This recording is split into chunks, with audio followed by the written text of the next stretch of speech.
जय हिंद साथियों, स्वागत है आपका self study classes Vishwamit Jain YouTube channel में। दोस्तों आज की इस वीडियो में हम पढ़ने वाले हिंदी साहित्य ट्रिकी वीडियो है ना। आज हम आपको ऐसे महत्वपूर्ण प्रश्न याद करवाएंगे, ऐसी फनी ट्रिक बताएंगे कि आप जिंदगी भर कभी नहीं भूल सकते। आप नेट एग्जाम की तैयारी कर रहे हैं, पीजीटी की कर रहे हैं, टेट एग्जाम या फिर आरपीएससी एग्जाम की तैयारी कर रहे हैं या एलटी ग्रेड की एग्जाम की तैयारी कर रहे हैं, तो ये वीडियो आपके लिए है। दोस्तों वीडियो को लाइक जरूर करें, ठीक है, और शेयर करना है। आज मैं फनी ट्रिक से और रोज आपकी सुबह 9:40 पर हिंदी साहित्य का ट्रिकी वीडियो आता है सेल्फ स्टडी क्लासेस पर, तो जरूर जुड़ें। ठीक है, स्टार्ट करते हैं दोस्तों आज का ये वीडियो। सबसे पहला जो हमारा प्रश्न है वो है, कबीरदास की भाषा को पंचमेल खिचड़ी किसने कहा है। अब 2 सेकंड दोस्तों आपको दिए जाते हैं, आपको उत्तर बताना है। मैं आपको बता दूं कि वीडियो में सबसे पहले आपको टेस्ट करवाया जाएगा, फिर ट्रिक बताई जाएगी। ठीक है, तो कबीरदास की भाषा को पंचमेल खिचड़ी किसने कहा है, तो आपका बिल्कुल सही आंसर क्या हो जाएगा दोस्तों, किसने कहा है। उत्तर होगा श्याम सुंदर दास ने। किसने कहा? श्याम सुंदर दास, यानी कि आ नंबर आपका बिल्कुल सही हो जाएगा। अब एक चीज बताना दोस्तों कि जो पंचमेल खिचड़ी बनेगी वो कैसी बनेगी, सुंदर बनेगी कि नहीं बनेगी। सुंदर बनेगी ना, तो पंचमेल खिचड़ी कौन बोलेगा? श्याम सुंदर दास बोलेंगे ना। अब पंचमेल खिचड़ी है तो बहुत सुंदर बनेगी, तो श्याम सुंदर दास, यानी कि आपका आ नंबर जो है वो बिल्कुल सही हो जाएगा। ठीक है दोस्तों, फनी ट्रिक से याद करवाएंगे आपको, सिर्फ पूरा वीडियो देखना है। सत्यवती कथा के रचनाकार कौन है? अब 4 विकल्प हैं, 2 सेकंड भी आपको दिए जाते हैं, फिर मैं आपको फनी ट्रिक से याद भी करवा दूंगा। तो आपका बिल्कुल सही आंसर क्या हो जाएगा, सत्यवती कथा के जो रचनाकार हैं दोस्तों वो कौन है? ईश्वरदास। आपने बिल्कुल सही आंसर बताया, ईश्वरदास। अब इसको कैसे याद रखना है दोस्तों, एक चीज बताना कि जो ईश्वर हैं, ईश्वर की जो कथा होती है वो कैसी होती है, सत्य होती कि नहीं होती। अब उत्तर तो आपके हाथ है ना, वो कैसी होती है? सत्य होती है। ईश्वर की कथा हमेशा सत्य होती है, तो सत्यवती कथा के रचनाकार कौन होंगे? ईश्वरदास। ठीक है, इस प्रकार से हमें याद भी करना है दोस्तों। अगला जो हमारा प्रश्न है, सत्यवती कथा को सूफी काव्यधारा की प्रथम रचना किसने माना है, तो आपको जल्दी से उत्तर बताना है। सत्यवती कथा को सूफी काव्यधारा की प्रथम रचना किसने माना है, तो 2 सेकंड में आपने अपना उत्तर बताया दोस्तों। किसने माना है? हजारी प्रसाद द्विवेदी, यानी कि विकल्प नंबर जो सा है वो आपका बिल्कुल सही हो जाएगा। अब इसको कैसे याद रखोगे कि सत्यवती कथा को सूफी काव्यधारा की प्रथम रचना हजारी प्रसाद द्विवेदी ने माना। अब एक चीज बताना दोस्तों, हमने पढ़ लिया कि सत्यवती कथा ईश्वरदास की रचना है ना। अब सत्यवती कथा जब ईश्वरदास की रचना है तो इसको एक बार नहीं पढ़ा जाएगा दोस्तों, इसको 1000 बार पढ़ा जाएगा। कितनी बार पढ़ा जाएगा? 1000 बार पढ़ा जाएगा। तो सत्यवती कथा को सूफी काव्यधारा की प्रथम रचना कौन मानेंगे? हजारी प्रसाद द्विवेदी, क्योंकि इसको 1000 बार पढ़ा जाएगा। हम बोलते ना कृष्ण लीला 1000 बार सुन रहे हैं, रामायण 1000 बार सुन रहे हैं, रामचरितमानस 1000, क्योंकि ये सत्य कथा है ना। वैसे ही सत्यवती कथा ईश्वरदास की रचना है और इसको हम 1000 बार पढ़ेंगे। ठीक है, ऐसे याद रखना है दोस्तों। अब आपको बताना है आलवार भक्तों की संख्या कितनी मानी है, तो 2 सेकंड में आपको अपना उत्तर बताना है और आपका बिल्कुल सही आंसर क्या हो जाएगा? आंसर हो जाएगा दोस्तों आपका कितना? 12। आल बार, यहां पर क्या आ रहा है? आल वार, तो वार से क्या बनेगा आपका? 12। आलवार भक्तों की संख्या कितनी मानी गई है? 12। ठीक है, वार से 12, यानी कि जो आ नंबर है वो आपका बिल्कुल सही हो जाएगा। ठीक है, अगला क्वेश्चन देखते हैं दोस्तों, अद्वैतवाद के प्रवर्तक कौन माने जाते हैं। अब 2 सेकंड में आप अपना उत्तर बता देना, फिर आपको ट्रिक से याद करवा देंगे हम। तो आपका बिल्कुल सही आंसर क्या होगा? अद्वैतवाद के प्रवर्तक। तब आपका बिल्कुल सही आंसर हो जाएगा क्या दोस्तों? शंकराचार्य, यानी कि जो आ नंबर है वो बिल्कुल सही है। ठीक है, और आपको पता है दोस्तों शंकराचार्य से क्या बनेगा? शंकर जी। और शंकर जी दुनिया में कितने हैं? अद्वितीय हैं। अद्वितीय हैं कि नहीं है, कि बहुत सारे हैं? अद्वितीय हैं। दुनिया में शंकर जी क्या है? अद्वितीय हैं। तो अद्वैतवाद के प्रवर्तक कौन होंगे? कौन होंगे? शंकराचार्य। ठीक है, तो इस प्रकार से याद रखना है। अगला बताना दोस्तों, रैदास के गुरु का नाम क्या था? रैदास, तो आपका बिल्कुल सही आंसर क्या होगा, आपको बताना है दोस्तों रैदास के गुरु का नाम। तो हम भी कहते हैं कि हम राम के दास बनकर रहेंगे, हम राम के दास बनकर रहेंगे, राम के चरणों में रहेंगे, उनके दास रहेंगे। तो रैदास के गुरु का नाम क्या था, रामानंद, यानी कि जो आ नंबर है वो बिल्कुल सही हो जाएगा। ठीक है, रामानंद के कितने शिष्य थे दोस्तों, 12 शिष्य थे। ठीक है, और इनके जो है एक शिष्य थे कौन, रैदास, यानी कि रैदास के गुरु कौन थे, रामानंद थे। ठीक है, ये चीज याद रखनी है दोस्तों। अगला बताना, अनुराग बांसुरी के रचनाकार कौन है। 4 विकल्प हैं, 2 सेकंड भी आपको दिए जाते हैं। तो आपने बिल्कुल सही बताया है दोस्तों। अनुराग मतलब क्या होता है, अनुराग मतलब होता है दोस्तों प्रेम।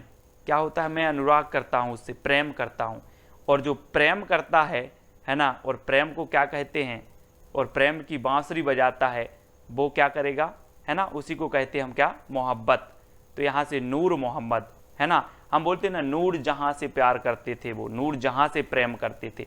ऐसे ही नूर मोहम्मद की रचना है अनुराग बांसुरी, है ना, क्योंकि ये अनुराग करते थे, मोहब्बत करते थे, काय से, बांसुरी से। तो अनुराग बांसुरी के रचनाकार कौन होंगे, नूर मोहम्मद। इस प्रकार से आपको याद रखना है। अगला बताना है दोस्तों, रामचरितमानस में कितने कांड हैं। रामचरितमानस दोस्तों जल्दी से बताना है, आपका बिल्कुल सही आंसर क्या आ गया है, रामचरितमानस, है ना, ये तुलसीदास जी की रचना है। रामचरितमानस महाकाव्य है। ठीक है, और इसमें कितने खंड हैं, कितने कांड हैं, तो 7 कांड हैं। अब इसको कैसे याद रखोगे, है ना, तो रामचरितमानस दोस्तों आपको पता है कि राम के जीवन पर आधारित है, तुलसीदास जी की रचना है। ठीक है, और राम जी जब वन में जा रहे थे तो बहुत सारे लोग कहाँ जा रहे थे, साथ जा रहे थे, साथ। तो तुलसीदास ने सोचा यार सब लोग साथ जा रहे थे, तो रामचरितमानस में भी 7 कांड रखेंगे, है ना। तो इसमें 7 कांड हैं, इस प्रकार से याद रखेंगे। विनय पत्रिका के रचनाकार कौन है दोस्तों, विनय पत्रिका।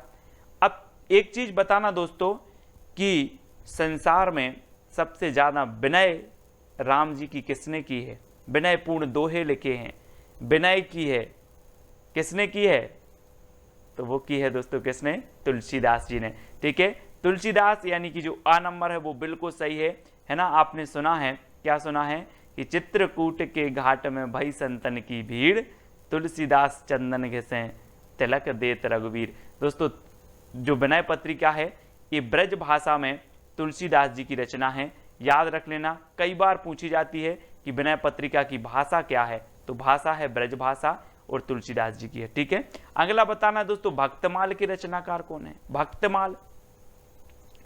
तो अब एक चीज बताना दोस्तों कि जो भक्त होते हैं, भक्त, है ना, भक्त क्या करते हैं, आकाश की ओर, नभ की ओर क्या करते, सिर करते हैं, और ऐसे भगवान को क्या करते हैं, नमस्कार करते हैं। कौन, भक्त। कहां सिर करते हैं, नभ की ओर। तो भक्तमाल के रचनाकार कौन होंगे, नभ से नाभादास, है ना। भक्तमाल जो भक्त होते हैं वो नभ की ओर सिर करके नमस्कार करते हैं, तो भक्त से नाभा, भक्त क्या करते, नभ की ओर, तो नाभादास, है ना। तो भक्तमाल के रचनाकार कौन है, नाभादास। ठीक है, अगला प्रश्न बताना है दोस्तों आपके, भंवर गीत के रचनाकार कौन है, भंवर गीत। ये है दोस्तों भंवर, और आपने सुना होगा कि जब ब्याह होता है किसी का तो क्या पढ़ती हैं, भांवरें पढ़ती हैं, भांवरें पढ़ती हैं। और जब नई नई दुल्हन होती है और क्या करती है, भांवरें पढ़ के जाती है, तो सबसे ज्यादा वो देखती है, क्या देखती है कि नंद कैसी है, नंद कैसी है।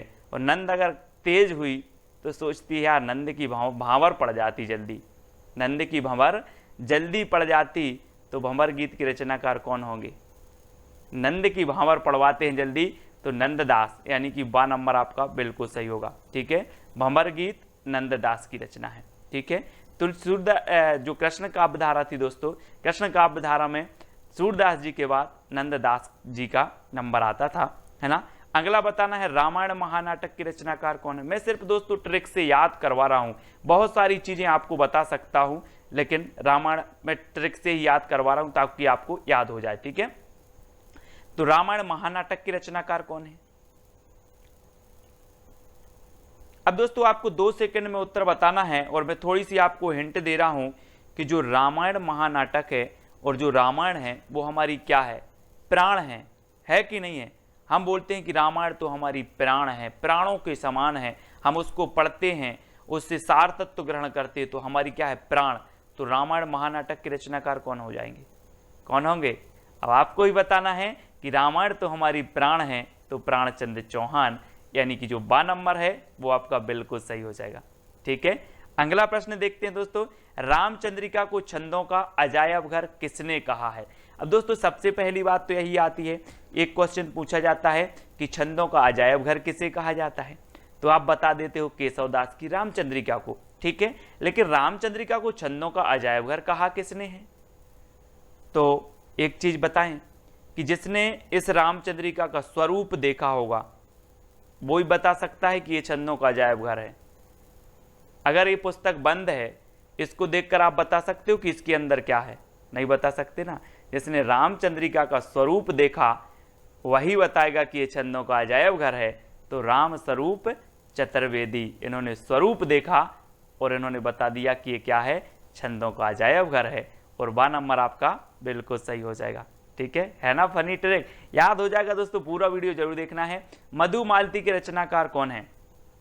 मधुमालती, आपने दोस्तों एक वो सुना होगा कि बैर कराते मंदिर मंदिर मस्जिद और मेल कराती मधुशाला, एक सुना है ना आपने। तो आपने देखा होगा कि समाज में कई ऐसे लोग होता है उनका मंझनई मधु से होता है। कैसे होता है?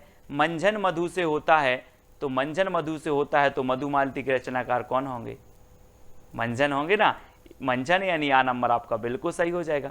ठीक है, हमें ट्रिकी याद करना है दोस्तों, याद बस करने का माध्यम है कि हमारे माइंड में कैसे वो फिट बैठती है, याद होती है। ठीक है, अगला बताना है दोस्तों आपको, हिंदी भक्ति काव्य का प्रथम क्रांतिकारी पुरस्कर्ता कबीर हैं, ये कथन किसका है? हिंदी भक्ति काव्य का जो काव्य के प्रथम क्रांतिकारी पुरस्कर्ता कबीर हैं, ये कथन किसका है? तो ये चीज तो कौन बता देंगे? बच्चे बता देंगे, सभी को पता है। कौन बता देंगे? बच्चे भी बता देंगे कि हिंदी भक्ति काव्य के जो प्रथम क्रांतिकारी कवि हैं वो कबीर हैं। बच्चा भी बता देगा साहब, क्योंकि भक्ति से ओतप्रोत थे, कबीरदास ने समाज को फटकारा और भक्ति से, तो ये बच्चे बता देंगे। तो बच्चन सिंह का कथन होगा, किसका होगा? बच्चन सिंह, यानी कि जो आ नंबर है वो बिल्कुल सही होगा। हिंदी भक्ति काव्य का प्रथम क्रांतिकारी पुरस्कर्ता कबीर हैं, ये कथन किसका है? बच्चन सिंह का। ठीक है, इस प्रकार से कथन भी याद हो जाएंगे आपको, आप बिल्कुल चिंता न करें। निरंतर सीरीज देखना है, रोज 9:30 पर आपकी, रोज सुबह 9:30 पर ट्रिकी वीडियो होगा। ठीक है, तो जरूर देखें। और रात्रि 9 बजे आपकी हिंदी साहित्य की विस्तृत क्लास होती है, तो उसको भी देखना है। गुरु नानक का जन्म हुआ था तो कहाँ हुआ था दोस्तों? सिख संप्रदाय के प्रवर्तक माने जाते हैं गुरु नानक। अब यहां पर क्या आ रहा है? नानक, नाना आ रहा है तो ननकाना, नानक ननकाना, है ना, इस प्रकार से। तो गुरु नानक का जन्म हुआ था कहां पर? ननकाना। आ नंबर आपका बिल्कुल सही हो जाएगा। अगला बताना दोस्तों, नगेंद्र के अनुसार प्रथम सूफी काव्य रचना कौन सी है? सूफी काव्य धारा आपने पढ़ी होगी भक्ति काल में, अब सूफी काव्य रचना बतानी है तो नगेंद्र के अनुसार बताना है। तो जल्दी से बताएं, 2 सेकंड में आपको। तब आपका राइट आंसर क्या हो जाएगा दोस्तों? वो मैं आपको बता रहा हूं, थोड़ा सा हिंट दे रहा हूं कि अगर आपके सामने नांग आ जाए तो आप हंसोगे कि दौड़ लगा दोगे? है ना, अगर अचानक आपके सामने ऐसे करके नांग आ जाए तो आप हंसोगे कि दौड़ लगा दोगे? है ना, दौड़ लगा देंगे। तो नगेंद्र के अनुसार जो सूफी काव्य की प्रथम रचना है वो हंसावली है। कौन सी है? हंसावली। ठीक है, याद रख लेना, हंसना नहीं है, हंसना नहीं है, अगर नांग आ जाए तो हंसना नहीं है, दौड़ लगा देना है। तो हंसावली है, सभी लोग याद रखेंगे। ठीक है, अगला बताना है दोस्तों आपको, सुंदर विलास किसका ग्रंथ है?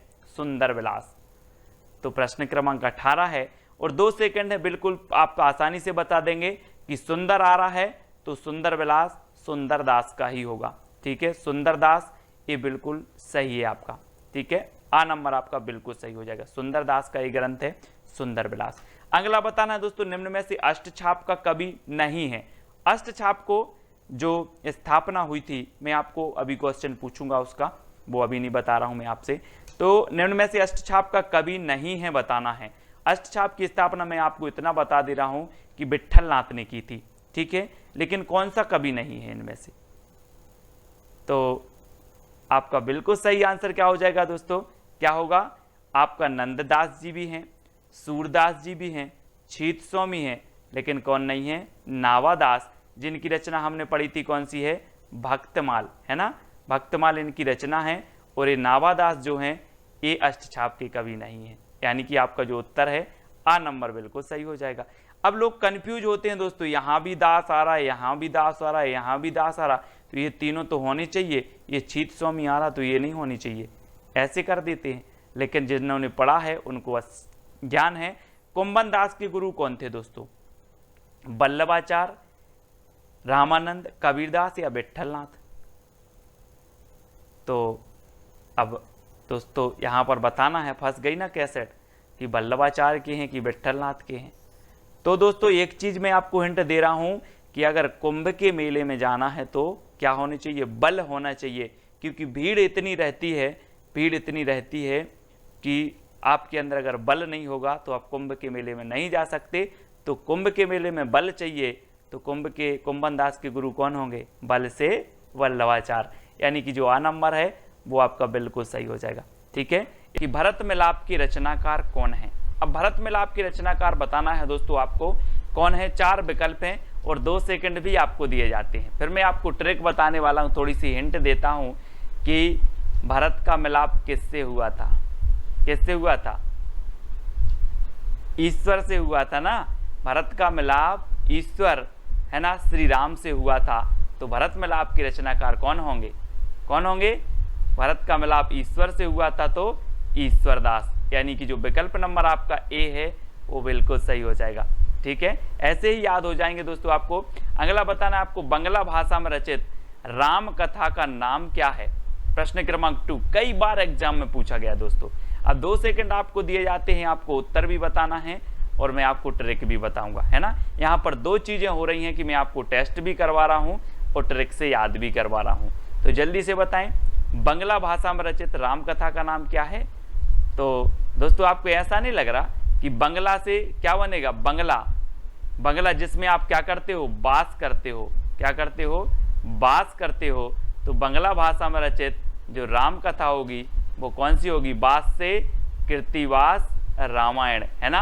हमने याद कर लिया कि बंगला भाषा का आया तो बंगला में हम क्या करते हैं? बास, तो कृतिवास रामायण, यानी कि जो विकल्प नंबर आपका ए है वो बिल्कुल सही हो जाएगा। बिल्कुल सरल है, आप कभी नहीं भूल सकते, ठीक है। अगला है दोस्तों आपका, श्रृंगार रस के घोर विरोधी कौन से संत कवि हैं थे? तो 4 विकल्प हैं, 2 सेकंड भी आपको दिए जाते हैं दोस्तों। तो अब एक चीज बताना दोस्तों कि श्रृंगार की जरूरत किसे नहीं होती? आप बोलते ना कि खूबसूरत लोगों को सजने की जरूरत नहीं होती है ना। तो जो सुंदर होते हैं उन्हें श्रृंगार की जरूरत नहीं है, तो वो श्रृंगार का विरोध करेंगे कि नहीं करेंगे? करेंगे। तो श्रृंगार रस के विरोधी कवि कौन होंगे? जो सुंदर होंगे, यानी कि सुंदरदास। और दा नंबर आपका बिल्कुल सही हो जाएगा। अब आप कभी नहीं भूलोगे दोस्तों, है ना। अगला बताना दोस्तों, संत काव्य का प्रधान रस कौन सा है? संत काव्य धारा भक्ति काल की जो संत काव्य धारा थी, है ना, वो बताना है, जिसे ज्ञान मार्गी शाखा भी कहा जाता है। अब इसका जो प्रधान रस है वो कौन सा है? ये 4 विकल्प है, 2 सेकंड आपको बताना। मैं आपको हिंट दे रहा हूं दोस्तों कि दुनिया में संत क्यों बनते हैं? आदमी क्यों बनते हैं? आत्म शांति के लिए, कि मुझे आत्म शांति मिलेगी, इस दुनिया की भाग दौड़ में कुछ नहीं रहा है। तो संत काव्य धारा में संत बने व्यक्ति तो आत्म शांति के लिए, तो संत काव्य का प्रथम जो प्रधान रस होगा वो कौन सा होगा? शांत रस, है ना, क्योंकि ये शांति के लिए ही तो संत बने हैं। तो आ नंबर आपका बिल्कुल सही हो जाएगा, ठीक है। अब अगला क्वेश्चन है दोस्तों, कबीर को वाणी का डिक्टेटर कहने वाले आलोचक कौन थे? तो कौन थे?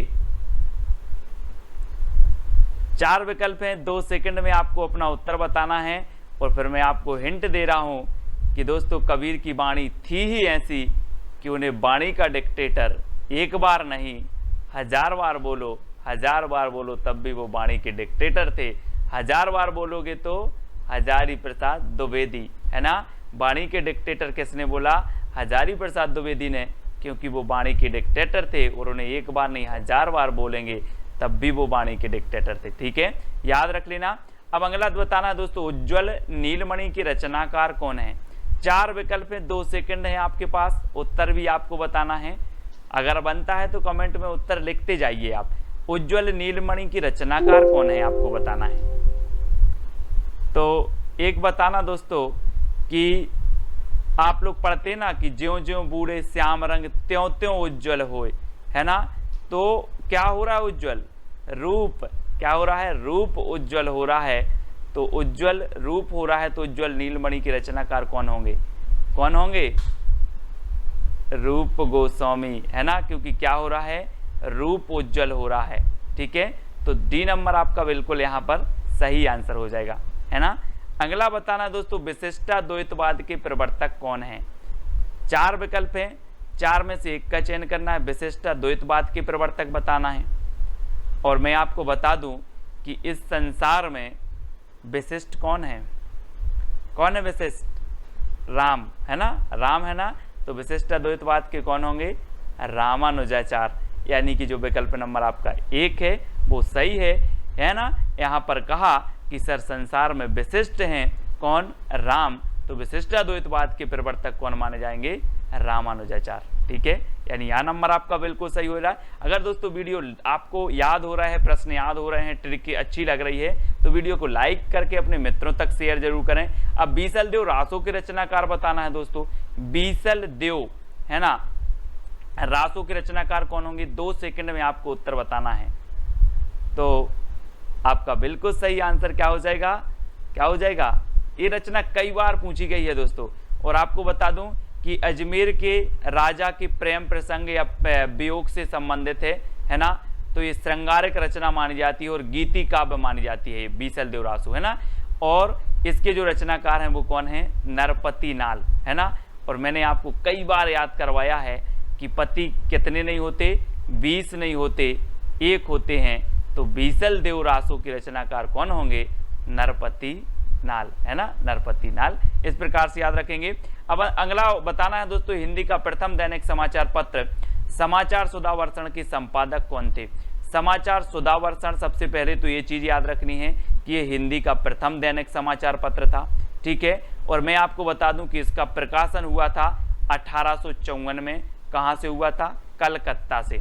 ठीक है, कलकत्ता से हुआ था। लेकिन इसके संपादक कौन थे? तो ये चीज आपको बतानी है दोस्तों। एक चीज बताना जरा आप कि जो आप समाचार देखते हो तो सुंदर सुंदर समाचार, है ना, आप चाहते हो यार सुंदर सुंदर समाचार मिल जाए, अच्छी अच्छी है ना, सनसनी खबर मिल जाए, सुंदर सुंदर।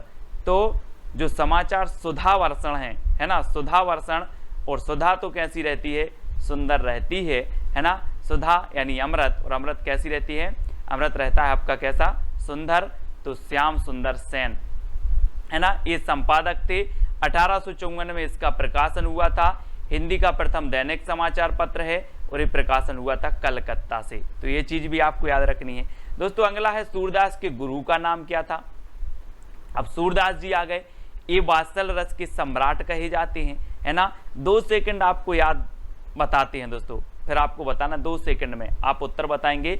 और मैं आपको बता रहा हूं दोस्तों कि सूरदास जो थे, इन्होंने इतनी रचनाएं लिखी हैं, इतने दोहे लिखे हैं, जिसमें बल होगा वही तो लिखेगा कि नहीं लिखेगा? जिसमें बल होगा वही लिखेगा। तो सूरदास जी के गुरु भी कौन होंगे? वल्लभाचार्य। और इन्होंने सूरदास को इतना बल दिया कि इन्होंने बहुत बहुत दोहे लिखे। और रामचंद्र शुक्ल ने तो इन्हें वात्सल रस का क्या कह दिया? सम्राट कह दिया। और है ना, और इन्हें दोस्तों कह दिया, क्या कह दिया कि जो सूरदास हैं वो क्या है? वात्सल रस का कोना कोना घुमाए हैं, है ना। इनके अलावा इस रस में इतनी प्रतिभा किसी में नहीं थी, सूरदास जी में। और सूरदास जी के जो गुरु थे वो कौन थे? वल्लभाचार्य, क्योंकि वल्लभाचार्य ने इतना बल भर दिया था सूरदास जी में। ठीक है, तो आपका विकल्प नंबर ए बिल्कुल सही हो जाएगा। पृथ्वीराज रासो की रचनाकार कौन है दोस्तों? अब दोस्तों यहाँ पर 2 सेकंड में आपको उत्तर बताना, फिर मैं आपको हिंट दे रहा हूँ, याद करवा रहा हूँ कि पृथ्वी की बात आई है तो पृथ्वी का एकमात्र उपग्रह कौन सा है? कौन सा है? चंद्रमा। तो पृथ्वीराज रासो के जो रचनाकार होंगे वो कौन होंगे? चंद्रमा से आपका बनेगा क्या? चंद्रबरदाई। चंद्रबरदाई यानी कि जो आ नंबर है बिल्कुल सही है। ये पृथ्वीराज रासो के कौन है? रचनाकार हैं। हिंदी का प्रथम महाकाव्य माना जाता है पृथ्वीराज रासो, और हिंदी के प्रथम महाकवि माने जाते हैं चंद्रबरदाई। ठीक है, तो ये चीज आपको याद रखनी है। चतुर्भुज दास के गुरु का नाम क्या था दोस्तों? चतुर्भुज दास। ये अष्टछाप के क्या थे? अष्टछाप में शामिल थे चतुर्भुज दास। अब एक चीज बताना, चतुर्भुज से नहीं लग रहा आपको कि चार भुजाएं, है ना? ये क्या करते थे? चार भुजाएं बैठे बैठे फैला देते थे। क्या करते थे? चतुर्भुज दास चार भुजाएं बैठे बैठे फैला देते थे। तो चतुर्भुज दास के गुरु कौन होंगे? कौन होंगे? बैठे बैठे फैलाते थे तो विट्ठलनाथ। कौन होंगे? विट्ठलनाथ। याद रख लेना, आ नंबर आपका बिल्कुल सही हो जाएगा। जैसे अष्टछाप की स्थापना हुई, 8 कवि अष्टछाप में थे, 4 कौन थे? वल्लभाचार्य के शिष्य, और 4 थे किसके? विट्ठलनाथ के। ठीक है, उन विट्ठलनाथ के शिष्यों में चतुर्भुज दास एक थे। चतुर्भुज दास ने बैठे बैठे भुजा फैला दी, तो इनके गुरु का नाम हो गया विट्ठलनाथ। इस प्रकार से अगला बताना दोस्तों, संदेश रासक के रचयिता कौन है? संदेश रासक, पहले क्या होता था कि संदेश भेजते थे, बहुत दूर होता था, बहुत दूर होता था, लेकिन अब दूर नहीं है संदेश भेजना। अब दूर नहीं है संदेश भेजना। तो संदेश रासक के रचयिता कौन हो जाएंगे? अब दूर नहीं है से अब्दुल रहमान। अब दूर नहीं है से अब्दुल रहमान। अब दूर नहीं है संदेश भेजना। तो अब्दुल रहमान इसके रचनाकार हैं, और इन्हें अद्दहमाण भी कहा जाता है। क्या कहा जाता है? अद्दहमाण। याद रख लेना, आ नंबर आपका बिल्कुल सही होगा। महापुराण की रचयिता कौन है दोस्तों? महापुराण। अब एक चीज याद रख लेना, पुराण है तो ठीक है आप पढ़ लो, लेकिन महापुराण है तो उस पर जरा पुष्प उस पर अर्पित कर देना। पुष्प अर्पित करके ही उस महापुराण को पढ़ना है। तो महापुराण के रचयिता कौन होंगे? क्योंकि पुराण हो तो आप ऐसे पढ़ लो, महापुराण है तो उस पर पुष्प अर्पित करो फिर पढ़ो। तो महापुराण के रचयिता हो जाएंगे पुष्पदंत, यानी कि जो आपका 1 नंबर है वो बिल्कुल सही हो जाएगा। ठीक है, पुष्पदंत आपका बिल्कुल सही है। अगला बताना दोस्तों, साहित्य का इतिहास दर्शन के लेखक कौन है? साहित्य का इतिहास दर्शन। अब दोस्तों साहित्य का अगर इतिहास का दर्शन करना है तो क्या होना चाहिए? क्या होना चाहिए? लोचन, यानी कि आपके पास आप जो दर्शन करोगे आप लोचन से करोगे। तो साहित्य का इतिहास दर्शन के लेखक कौन होंगे? कौन होंगे? नलिन बिलोचन, यानी कि लोचन शर्मा। तो आप लोचन से क्या करोगे? दर्शन करोगे साहित्य इतिहास का। तो सी नंबर आपका सा नंबर बिल्कुल सही हो जाएगा। ठीक है, अगला बताना दोस्तों, हिंदी खड़ी बोली का प्रथम कवि कौन माना जाता है? 4 विकल्प हैं और 2 सेकंड में आप अपना उत्तर बताएंगे। मैं आपको थोड़ी सी हिंट देता हूं कि हिंदी का जो खड़ी बोली का प्रथम कवि होगा, वो खड़ी बोली का प्रथम कवि अमीर होगा कि गरीब होगा? अमीर होगा ना। हिंदी खड़ी बोली का प्रथम कवि गरीब नहीं होगा, वो अमीर होगा, है ना। तो कौन हो जाएंगे? अमीर खुसरो। हिंदी खड़ी बोली का प्रथम कवि अमीर ही होगा, तो अमीर खुसरो। ठीक है, इस प्रकार से याद रखेंगे। अब दोस्तों आपको बताना है ढोला मारूरा दोहा के रचयिता कौन है? 4 विकल्प हैं, 4 में से चयन करना है, और मैं आपको हिंट दे रहा हूं और 2 सेकंड में आप उत्तर बताएंगे। और आपको ऐसा नहीं लग रहा दोस्तों कि ढोला मारूरा दोहा, तो ढोला से क्या लग रहा है? ढोल। ढोला से क्या लग रहा है? ढोल। और ढोल कौन बजाएगा? हम और आप बजाएंगे क्या ढोल? नहीं बजाएंगे ना। जो ढोल बजाने में कुशल होगा, जो ढोल बजाने में कुशल होगा वही ढोल बजाएगा, है ना। तो ढोला से ढोल और ढोला मारूरा दोहा के जो रचनाकार हो जाएंगे वो कुशल लाभ, क्योंकि जो कुशल होगा वही ढोल बजाएगा। यानी कि आपका जो विकल्प नंबर बी है वो बिल्कुल सही हो जाएगा। अब यहाँ पर कल्लोल कवि, अगर इस ऑप्शन में कुशल लाभ की जगह कल्लोल कवि होता तो कल्लोल कवि भी ढोला मारूरा दोहा के रचनाकार है, मतलब उनकी भी रचना है और इनकी भी रचना है। तो आप कंफ्यूज नहीं होना। अगला आपको बताना है मैथिल कोकिल किसे कहा जाता है दोस्तों? जल्दी से बताना है, 2 सेकंड में आप अपने उत्तर का चयन करेंगे। कई बार एग्जाम में पूछा गया मैथिल कोकिल किसे कहा जाता है? अमीर खुसरो को, विद्यापति को, दामोदर को, या फिर लक्ष्मीधर को? तो दोस्तों एक चीज बताना जरा कि जिसमें विद्या होगी तो वो कोकिल के जैसा बोलेगा, मीठा बोलेगा। आप बोलते ना किसी किसी की आवाज़ इतनी मीठी होती है कि सर इसकी आवाज़ तो बहुत मीठी है, बिल्कुल कोकिल जैसी, है ना। तो जिसमें विद्या होगी वह मीठा बोलेगा कोकिल जैसा। तो मैथिल कोकिल किसे कहा जाएगा? जिसमें विद्या होगी, यानी कि विद्यापति। ठीक है, बा नंबर आपका बिल्कुल सही हो जाएगा। इनकी रचना है दोस्तों, एक रचना है इनकी कीर्ति पताका, है ना। कौन सी है? पताका। और दूसरी है इनकी कीर्ति लता। ठीक है, और तीसरी है इनकी पदावली। ठीक है, ये आपको याद रखना है। अब दोस्तों ये जो पदावली रचना है ये किस में है? मैथिली में है। कौन सी भाषा में है? ये मैथिली भाषा में है। ठीक है, और इनकी जो कीर्ति पताका और कीर्ति लता है ये अवहट्ट भाषा में है, तो इनको भी आपको याद रखना है। ठीक है, अगला देख लेते हैं, परमाल रासों की रचनाकार कौन है दोस्तों? परमाल रासो। अब परमाल रासो को दोस्तों मैं आपको बता दूं कि आला खंड भी कहा जाता है। क्या कहा जाता है? आला खंड। और आपने देखा होगा कि गाँव में अगर आला हो रहा है तो व्यक्ति सोता है कि जगता है? जल्दी बताओ। जगता है ना। अगर आला हो रहा है तो व्यक्ति जगता है। तो आला खंड के रचयिता कौन होंगे? जगनेक। और ऐसे भी याद रखें जैसे परमाल, यानी कि दूसरों का माल, दूसरों की जो सामग्री है उसको अगर चोर चुराते हैं तो क्या करते हैं? जगते हैं, रात में जगते हैं, तो भी जगने का आपका आ नंबर बिल्कुल सही हो जाएगा। परमाल को चुराना है तो जगना पड़ेगा, तो जगने, है ना। इस प्रकार से अगला बताना है दोस्तों, संदेश रासक किस प्रकार का काव्य है? अभी हमने पढ़ा था कि संदेश रासक के रचयिता कौन है? अब्दुल रहमान। लेकिन ये किस प्रकार का काव्य है, ऐसा भी क्वेश्चन पूछ लिया जाता है। तो एक चीज बताना दोस्तों, अब आप मोबाइल में क्या भेजते हो? कभी कभी संदेश भेजते हो। संदेश हमेशा भेजते हो, व्हाट्सअप चल गया अब तो, है ना। संदेश भेजते हो तो कभी कभी आपका संदेश क्या हो जाता है? खंडित हो जाता है। बोले ये तो गया ही नहीं यार, खंडित हो गया। खंडित हो गया ना। क्या खंडित हो गया? संदेश खंडित हो गया। तो ये संदेश रासक जो काव्य है ये कौन सा होगा? खंड काव्य। कौन सा होगा? खंड काव्य। तो याद रख लेंगे, संदेश खंड हो गया, खंडित हो गया तो खंड काव्य, है ना। अब्दुल रहमान का ये जो है ग्रंथ माना जाता है। कि कामायनी की रचनाकार कौन है? अब आपको बताना है, 4 सेकंड आपको दिए जाते हैं। कामायनी की रचनाकार आपको बताना है।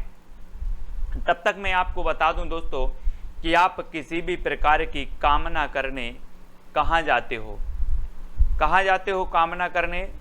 शंकर जी के पास जाते हो, बोलते हो भगवान मेरी कामना, मेरी मनोकामना क्या कर देना, पूर्ण कर देना, मुझे एग्जाम पास करवा देना। कामना करने जाते हो ना, तो कामना से होगा कामायनी, और कामना करने जाते हो शंकर जी के पास तो कामायनी जो महाकाव्य होगा वो किसका होगा? किसका होगा? जयशंकर प्रसाद, यानी कि जो विकल्प नंबर 1 है वो आपका बिल्कुल सही हो जाएगा। और जयशंकर प्रसाद छायावाद के प्रवर्तक माने जाते हैं, आपको पता है।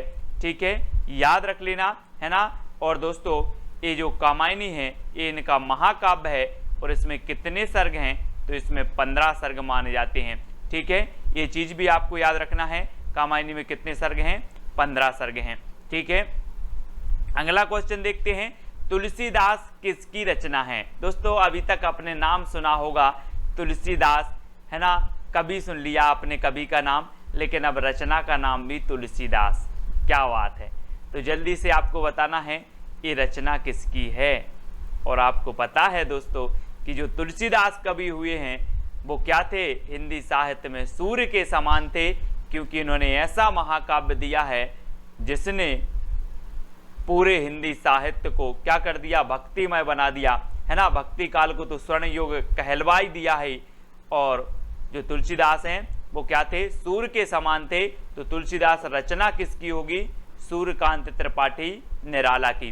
ठीक है, निराला की होगी, यानी विकल्प नंबर जो बी है वो आपका बिल्कुल सही हो जाएगा, बी नंबर। अगला बताना है दोस्तों, नीला चांद किसकी रचना है? नीला चांद किसकी रचना है? तो आपका बिल्कुल सही आंसर क्या हो जाएगा? आपको पता है कि शंकर जी जो होते हैं, शिव जी जो होते हैं, उनके सिर पर यहाँ पर देखो क्या है? चांद है, चांद। और चांद कैसा है? नीला चांद। किसके? किसके मस्तिष्क पर है? शिव के। तो नीला चांद रचना किसकी होगी? किसकी होगी? शिव प्रसाद से है, यानी कि जो आपका विकल्प नंबर आ है वो बिल्कुल सही हो जाएगा। कभी भी आपसे पूछा जाएगा, आप कभी नहीं बोलेंगे नीला चांद किसकी रचना, आपसे पूछा जाएगा बोले नीला चांद तो शिव जी के मस्तिष्क पर यानी कि शिव प्रसाद से है। ठीक है, अगला बताना है राग दरबारी की रचनाकार कौन है। राग दरबारी, जी हाँ दोस्तों, राग दरबारी बताना है। आप क्या बोलते हो कि दरबार में तो मेरा लाल बैठा है, दरबार में मेरा लाल बैठा है, तो राग दरबारी किसकी रचना होगी? श्री लाल की होगी कि रामचंद्र शुक्ल की होगी? आपने देख लिया ना कि दरबार में कौन बैठा है, लाल बैठा है, तो श्री लाल शुक्ल, यानी कि जो आपका विकल्प नंबर 1 है वो बिल्कुल सही हो जाएगा, 1 नंबर।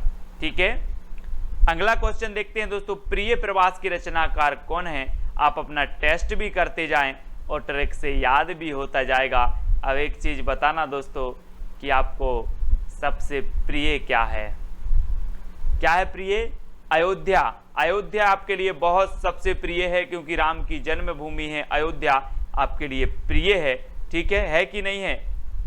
कमेंट में बता देना। सभी को प्रिय है, तो प्रिय प्रवास किसकी होगी? अयोध्या से उपाध्याय हरिऔध की।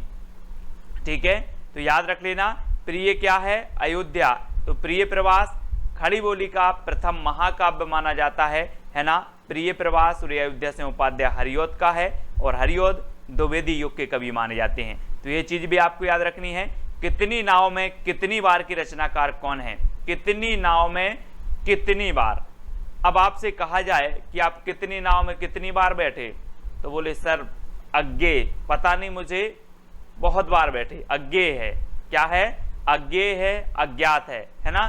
तो कितनी नाव में कितनी बार? अज्ञे। कितनी नाव में कितनी बार? अज्ञे। तो विकल्प नंबर जो आ है वो बिल्कुल सही हो जाएगा। ठीक है, प्रयोगवाद के श्रेष्ठ कवि माने जाते हैं दोस्तों अज्ञे जी। ठीक है, नेक्स्ट बताना है आपको, अशोक के फूल किसकी रचना है? 4 विकल्प हैं, अशोक के फूल बताना है, और मैं आपको बता दूं कि 2 सेकंड में आप अपने उत्तर का चयन कर लेना। और जो अशोक के फूल है दोस्तों, चित्र में भी आप देख रहे हैं कि अशोक एक फूल फूलेगा कि 1000? अशोक में कितने फूल होंगे? एक फूल होगा कि 1000 फूल होंगे? तो आपने सही बताया कि सर 1000 फूल होंगे। तो अशोक की फूल रचना किसकी हो जाएगी? किसकी होगी? 1000 फूल होंगे तो हजारी प्रसाद द्विवेदी, यानी कि जो विकल्प नंबर आपका आ है वो बिल्कुल सही हो जाएगा। ठीक है, अब अगला बताना है दोस्तों, जूही की कली रचनाकार कौन है? जूही की कली के रचनाकार, ये दोस्तों प्रथम छंद मुक्त रचना मानी जाती है। ठीक है, और जब जूही की कली है, जूही की कली है, तो ये कली कैसी होगी? निराली ही होगी, है ना? निराली ही कली होगी, छंद मुक्त रचना है, और ये जूही की कली निराला जी की रचना, क्योंकि ये कली कैसी है? निराली, तो निराला जी की रचना है। आ नंबर आपका बिल्कुल सही होगा। ठीक है, ये क्रांतिकारी कवि कहे जाते हैं दोस्तों। छायावाद के 4 आधार स्तंभों में प्रमुख स्थान रखते हैं निराला जी, सूर्यकांत त्रिपाठी निराला, तुलसीदास, इनकी रचना हम पढ़ चुके हैं पहले। नदी के दीप रचना किसकी बताना है दोस्तों? हमने पढ़ा था पहले कि कितनी नाव में कितनी बार, आपने बताया सर अज्ञे। अब मैं पूछ रहा हूं आपसे कि नदी में कितने दीप होते हैं? नदी में कितने दीप होंगे? तब भी आप बोलोगे सर मुझे नहीं पता, अज्ञे, है ना? अज्ञे। तो नदी के दीप रचना किसकी होगी? अज्ञे। ठीक है, अज्ञे याद रखना। आ अज्ञे को सिर्फ अज्ञे से करना है, ज्ञात नहीं, है ना? एक आती है इनकी रचना कोठरी की बात, कोठरी की बात अज्ञे। तो नदी के दीप अज्ञे, यानी आ नंबर आपका बिल्कुल सही होगा। नेक्स्ट है, माटी की मूर्तें किसकी रचना है दोस्तों? माटी की मूर्तें आपने देखा होगा दोस्तों कि वृक्षों के नीचे माटी की मूर्तें रखी रहती हैं, उसकी हम पूजन करते हैं। रखी रहती कि नहीं? वृक्ष के नीचे माटी की मूर्तें रखी हैं, उसकी पूजन करते हैं। तो माटी की मूर्तें जो रचना है वो किसकी हो जाएगी? किसकी होगी? वृक्ष के नीचे रखी हैं, तो राम वृक्ष बेनीपुरी, यानी कि जो आपका आ नंबर है वो बिल्कुल सही होगा, आ नंबर। ठीक है, वृक्ष के नीचे माटी की मूर्तें रखी हैं, तो माटी की मूर्तें राम वृक्ष बेनीपुरी। निशा निमंत्रण की रचनाकार कौन है दोस्तों? निशा निमंत्रण बताना है। 4 विकल्प हैं और 4 का उत्तर आपका क्या हो जाएगा? जल्दी बताना। निशा मतलब आपकी होती है क्या? रात्रि, शाम के समय आप क्या करोगे? क्या करोगे, बच्चों का निमंत्रण आपको करना है। बच्चन का निमंत्रण कर लो, बोले शाम के समय, निशा के समय बच्चन का निमंत्रण कर लो, बच्चों का निमंत्रण कर लो। तो निशा निमंत्रण के रचनाकार कौन होंगे, हरिवंश राय बच्चन। हरिवंश राय बच्चन यानी कि जो 1 नंबर है वो आपका बिल्कुल सही हो जाएगा। ठीक है, आ नंबर। नेक्स्ट बताना है दोस्तों, गुनाहों का देवता किसकी रचना है। गुनाहों का देवता यानी कि गुनाहों का देवता इतने गुनाह किए, इतने गुनाह किए कि वो क्या बन गया, गुनाहों का देवता बन गया। अब जब देवता बन गया दोस्तों तो वो काय की शरण में आएगा, काय की शरण में आएगा। जब आदमी बहुत सारे गुनाह कर लेता है तो फिर बोलता है यार कि अब तो धर्म की शरण में जाएं, धर्म की शरण में जाया जाए। तो गुनाहों का देवता की रचनाकार कौन होंगे, कौन होंगे, धर्मवीर भारती। यानी कि जो 1 नंबर है वो आपका बिल्कुल सही हो जाएगा, आ नंबर। ठीक है, अगला क्वेश्चन देखते हैं दोस्तों, सखाराम बाइंडर। सखाराम बाइंडर की रचयिता कौन है, सखाराम बाइंडर। और 4 विकल्प हैं, 2 सेकंड में आप अपना उत्तर बताएंगे। और दोस्तों आपको पता है कि जो तेंदुलकर साहब थे, सचिन तेंदुलकर साहब थे, जब तक वो खेलते थे क्रिकेट टीम में, अपने सारे सभी साथियों को बिल्कुल सखा की तरह रहते थे। कैसे रहते थे, सखा की तरह रखते थे। कौन, तेंदुलकर। तेंदुलकर रखते थे किसको, सभी टीम के खिलाड़ियों को सखा की तरह। तो सखाराम बाइंडर किसकी होगी, विजय तेंदुलकर, क्योंकि तेंदुलकर रखते थे सखा की तरह, है ना। इस प्रकार से याद कर लेंगे, आ नंबर आपका बिल्कुल सही हो जाएगा, आ नंबर। ठीक है, अगला बताना है दोस्तों, आपका बंटी की रचयिता कौन है। आपका बंटी, आपका बंटी कहाँ गया है, भंडारे में गया है। आपका बंटी कहाँ गया है, भंडारे में गया है। तो आपका बंटी की रचयिता कौन होंगे, कौन होंगे, मन्नू भंडारी। कौन होंगे, मन्नू भंडारी। आपका बंटी भंडारे में गया है तो मन्नू भंडारी, यानी कि जो आपका आ नंबर है वो बिल्कुल सही हो जाएगा, मन्नू भंडारी, आपका बंटी। इनकी रचना है। संस्कृति के 4 अध्याय की रचयिता कौन है, संस्कृति के 4 अध्याय। दोस्तों एक चीज बताना, संस्कृति के 4 अध्याय या फिर संस्कृत के 4 अध्याय, और संस्कृत के 4 अध्याय हमें रात में नहीं पढ़ना है। कब पढ़ना है, दिन में पढ़ना है। संस्कृत के 4 अध्याय दिन में पढ़ना है। तो ये रचना किसकी हो जाएगी, दिन से दिनकर, है ना, रामधारी से है दिनकर, क्योंकि संस्कृति के 4 अध्याय हमें दिन में पढ़ना है तो दिनकर साहब। ठीक है दोस्तों, अगला बताना है, राग गोविंद की रचनाकार कौन है। एक रचना आती है दोस्तों गीत गोविंद, एक आती है राग गोविंद। तो याद रख लेना, गीत गोविंद के किसने गाए हैं, जयदेव ने। और सबसे ज्यादा राग किसी को था गोविंद से, कृष्ण थे, तो वो किसको था, मीराबाई को। किसको था, राग था किसको, मीराबाई को। ये यहाँ कंफ्यूज होते हैं सभी लोग, है ना। राग था मीराबाई को, है ना, और गीत गाए हैं किसने, जयदेव ने। तो जयदेव की कौन सी थी, गीत गोविंद। गीत गोविंद जयदेव की थी और राग गोविंद जो रचना है वो मीराबाई की है। ठीक है, तो याद रख लेना, क्योंकि मीराबाई को राग था कृष्ण से सबसे ज्यादा, तो राग याद रख लेना, राग से मीराबाई। ठीक है, अगला बताना है दोस्तों, सेवा सदन की रचयिता कौन है, सेवा सदन। अब एक चीज बताना दोस्तों, आप जिससे ज्यादा प्रेम करते हो उसी की सेवा करोगे, है ना, कि नहीं करोगे। आप जिससे प्रेम करते हो सेवा भी उसी से करोगे, सेवा भी उसी की करोगे। चाहे आपके मम्मी से प्रेम करते हो, पापा से करते हो, समाज में जिससे भी आप करते हो उसकी आप सेवा जरूर करोगे। क्या करोगे, सेवा करोगे। तो ये सेवा सदन उपन्यास है, सेवा सदन, कर्म भूमि, गबन गोदान, है ना, निर्मला, ये सारी की सारी रचनाएं, है ना, किसकी हैं, प्रेमचंद जी के उपन्यास हैं। इनको याद रखेंगे, प्रेमचंद जी, आ नंबर बिल्कुल सही हो जाएगा। अब आपको बताना है, सबा सिर गेहूं कहानी किसकी है। सबा सिर गेहूं दोस्तों, अगर आप किसी से प्रेम से मांगोगे, प्रेम से मांगोगे कि सबा सिर गेहूं दे दो, तो आपको सवा सिर गेहूं मिल जाएंगे। लड़कर झगड़कर मांगोगे तो सवा सिर गेहूं नहीं मिलेंगे। इसलिए प्रेम से मांगना कि सवा सिर गेहूं दे दो तो मिल जाएंगे। तो सवा सिर गेहूं का कैसे मांगना है, प्रेम से मांगना है। तो सवा सिर गेहूं कहानी किसकी होगी, प्रेमचंद, यानी कि जो विकल्प नंबर आपका आ है वो बिल्कुल सही हो जाएगा, प्रेमचंद जी की हो जाएगी। नेक्स्ट है दोस्तों, वैदेही वनवास। वैदेही वनवास ये किसकी रचना है, हमने पढ़ा था दोस्तों कि श्रीलाल शुक्ल की जो रचना थी वो कौन थी? राग दरबारी श्रीलाल शुक्ल की थी। अब वैदेही वनवास, तो किसको हुआ था वनवास? अयोध्या के राजा राम को क्या हुआ था? वनवास हुआ था।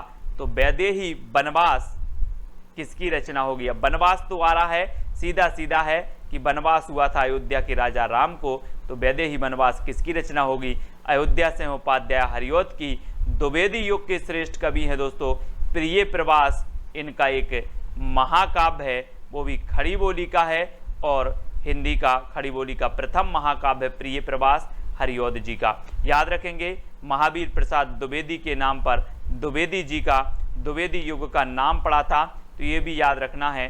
ठीक है, भीष्म साहिनी की एक रचना है दोस्तों तमस याद रख लेना, भीष्म साहिनी की एक रचना तमस है। सुमित्रा नंदन पंत, इनकी अगर बात करें दोस्तों तो ये छायावाद के आधार स्तंभों में से एक माने जाते हैं सुमित्रा नंदन पंत जी। अगला बताना है चित्रलेखा किसकी रचना है? चित्रलेखा जल्दी से बताना है दोस्तों। जब आप पढ़ाई करते हो और आप पुस्तक लेते हो, आप रजिस्टर लेते हो, नोट्स बनाते हो, तो सबसे पहले पृष्ठ पर किसका चित्र होना चाहिए? भगवती का। किसका? भगवती का। बोले हमने चित्र का लेखा किया है पहले पृष्ठ पर, तो किसका होना चाहिए? भगवती का। तो चित्रलेखा रचना किसकी हो जाएगी? भगवती चरण वर्मा। भगवती चरण वर्मा, क्योंकि चित्र होना चाहिए भगवती का, तो चित्रलेखा भगवती चरण वर्मा। और विकल्प नंबर जो आ है वो आपका बिल्कुल सही हो जाएगा। ठीक है, तो इस प्रकार से हमें याद करना है दोस्तों, है ना। हमें रचनाएं याद नहीं होती, मुझे पता है बहुत सारे लोग बोलते हैं सर रचनाएं याद नहीं होती हैं। अब कमेंट में बता देना कि सर आज तो रचनाएं याद हो गई हैं। इसी प्रकार से पूरी रचनाएं याद करवाएंगे। भविष्यत कहा के रचनाकार कौन है? अब आपको उत्तर बताना है, फटाक से 4 सेकंड में आप उत्तर बताएंगे। कौन सा ऑप्शन लॉक कर दिया जाए? तो आपने बिल्कुल सही आंसर बताया है, क्या है? धनपाल। अब यहां पर दोस्तों आया है धन और यहां आया है भविष्य, है ना। अब इसको कैसे याद रखोगे? मैंने आपको कई बार बताया है कि लोग क्या करते हैं, भविष्य के लिए धन का संचय करते हैं। भविष्य के लिए, आप भी भविष्य के लिए धन का संचय करते हैं, मैं भी भविष्य के लिए धन का संचय करता हूं, यानी कि सभी भविष्य के लिए धन का संचय करते हैं। तो भविष्यत कहा रचना किसकी हो जाएगी? धन का संचय करते हैं तो धनपाल, है ना। अब कभी नहीं भूलोगे आप, आपसे कभी भी पूछा जाएगा भविष्यत कहा किसकी रचना है, बोले मैं भविष्य के लिए धन का संचय करता है, यानी कि धनपाल। ठीक है, अब याद रख लेना, उक्ति व्यक्ति प्रकरण के रचनाकार कौन है? 4 विकल्प हैं, 4 सेकंड आपके पास हैं। तो आपका बिल्कुल सही आंसर क्या हो जाएगा दोस्तों? सही बताया है आपने बिल्कुल, दामोदर शर्मा, है ना। दामोदर शर्मा से आपका कैसे याद रखोगे दोस्तों? दामोदर से आपका बनेगा दमदार। क्या कहेंगे? दमदार। और दमदार लोगों के क्या चलते रहते हैं? प्रकरण चलते रहते हैं, विभिन्न प्रकार की उक्ति व्यक्ति करते रहते हैं, तो इनके प्रकरण चलते ही रहते हैं। किनके? दमदार व्यक्तियों के। तो उक्ति व्यक्ति प्रकरण किसके चल रहे हैं? बोले दमदार व्यक्ति के चल रहे हैं। तो दामोदर शर्मा यानी विकल्प नंबर जो 2 है वो आपका बिल्कुल सही हो जाएगा। ठीक है, भूलना नहीं है। पाहुड़ दोहा के रचनाकार कौन है दोस्तों? पाहुड़ दोहा। अब पहाड़ से आपको नहीं लग रहा कि पहाड़ की बात हो रही है, और पहाड़ की बात हो रही है तो दोस्तों पहाड़ कहाँ पाए जाते हैं? वनों में, है ना। और वनवास किसे हुआ था? किसे हुआ था वनवास? राम जी को हुआ था, और ये पहाड़ों पर घूमते हुए जा रहे थे वन में। तो पाहुड़ दोहा के रचनाकार कौन होंगे? कौन होंगे? राम आएंगे तो राम सिंह, है ना। राम आएंगे, ये आ गए राम, तो राम सिंह पाहुड़ दोहा के रचनाकार हैं। अब आप कभी नहीं भूल सकते, बोले पाहुड़ दोहा, जी पहाड़ की बात कर रहे हैं, तो पहाड़ पर तो राम जी गए थे, यानी कि राम सिंह। ठीक है, इस प्रकार से आएंगे। अगला बताना दोस्तों, श्रापकाचार्य के रचनाकार कौन है? श्रापकाचार्य। 4 सेकंड में आप अपने उत्तर का चयन करके कमेंट में लिख देंगे। और मैं आपको छोटी सी हिंट दे रहा हूं कि जब आप देव के पास जाते हैं, कोई भी देव के पास जाते हैं, भगवान के पास जाते हैं, तो आप क्या बन के जाते हो? श्रावक बन के जाते हो, सेवक बन के जाते हो कि भगवान मुझे भी सेवा का मौका दो। सेवक बन के जाते हो, श्रावक बन के जाते हो। तो श्रापकाचार्य रचना किसकी होगी? किसकी होगी? देवसेन की, क्योंकि देव के सामने हम श्रावक बन के जाते हैं और देवसेन आपका बिल्कुल सही हो जाएगा। और दोस्तों मैं आपको बता दूं कि जो श्रावकाचार है ये हिंदी की प्रथम रचना मानी जाती है ना। 933 ईस्वी इसका रचना काल माना जाता है। ठीक है, सभी लोग याद रखेंगे। और देवसेन की हमने याद कर ली श्रावकाचार, दामोदर शर्मा की उक्ति व्यक्ति प्रकरण, सरहपा की दोहा कोश। सरहपा की दोहा कोश तो अधिकांश लोगों को पता ही होगा, है ना। नहीं तो आप बोलो कि सर दोहा सुनाओ, सर से सरहपा और दोहा सुनाओ तो दोहा कोश, है ना।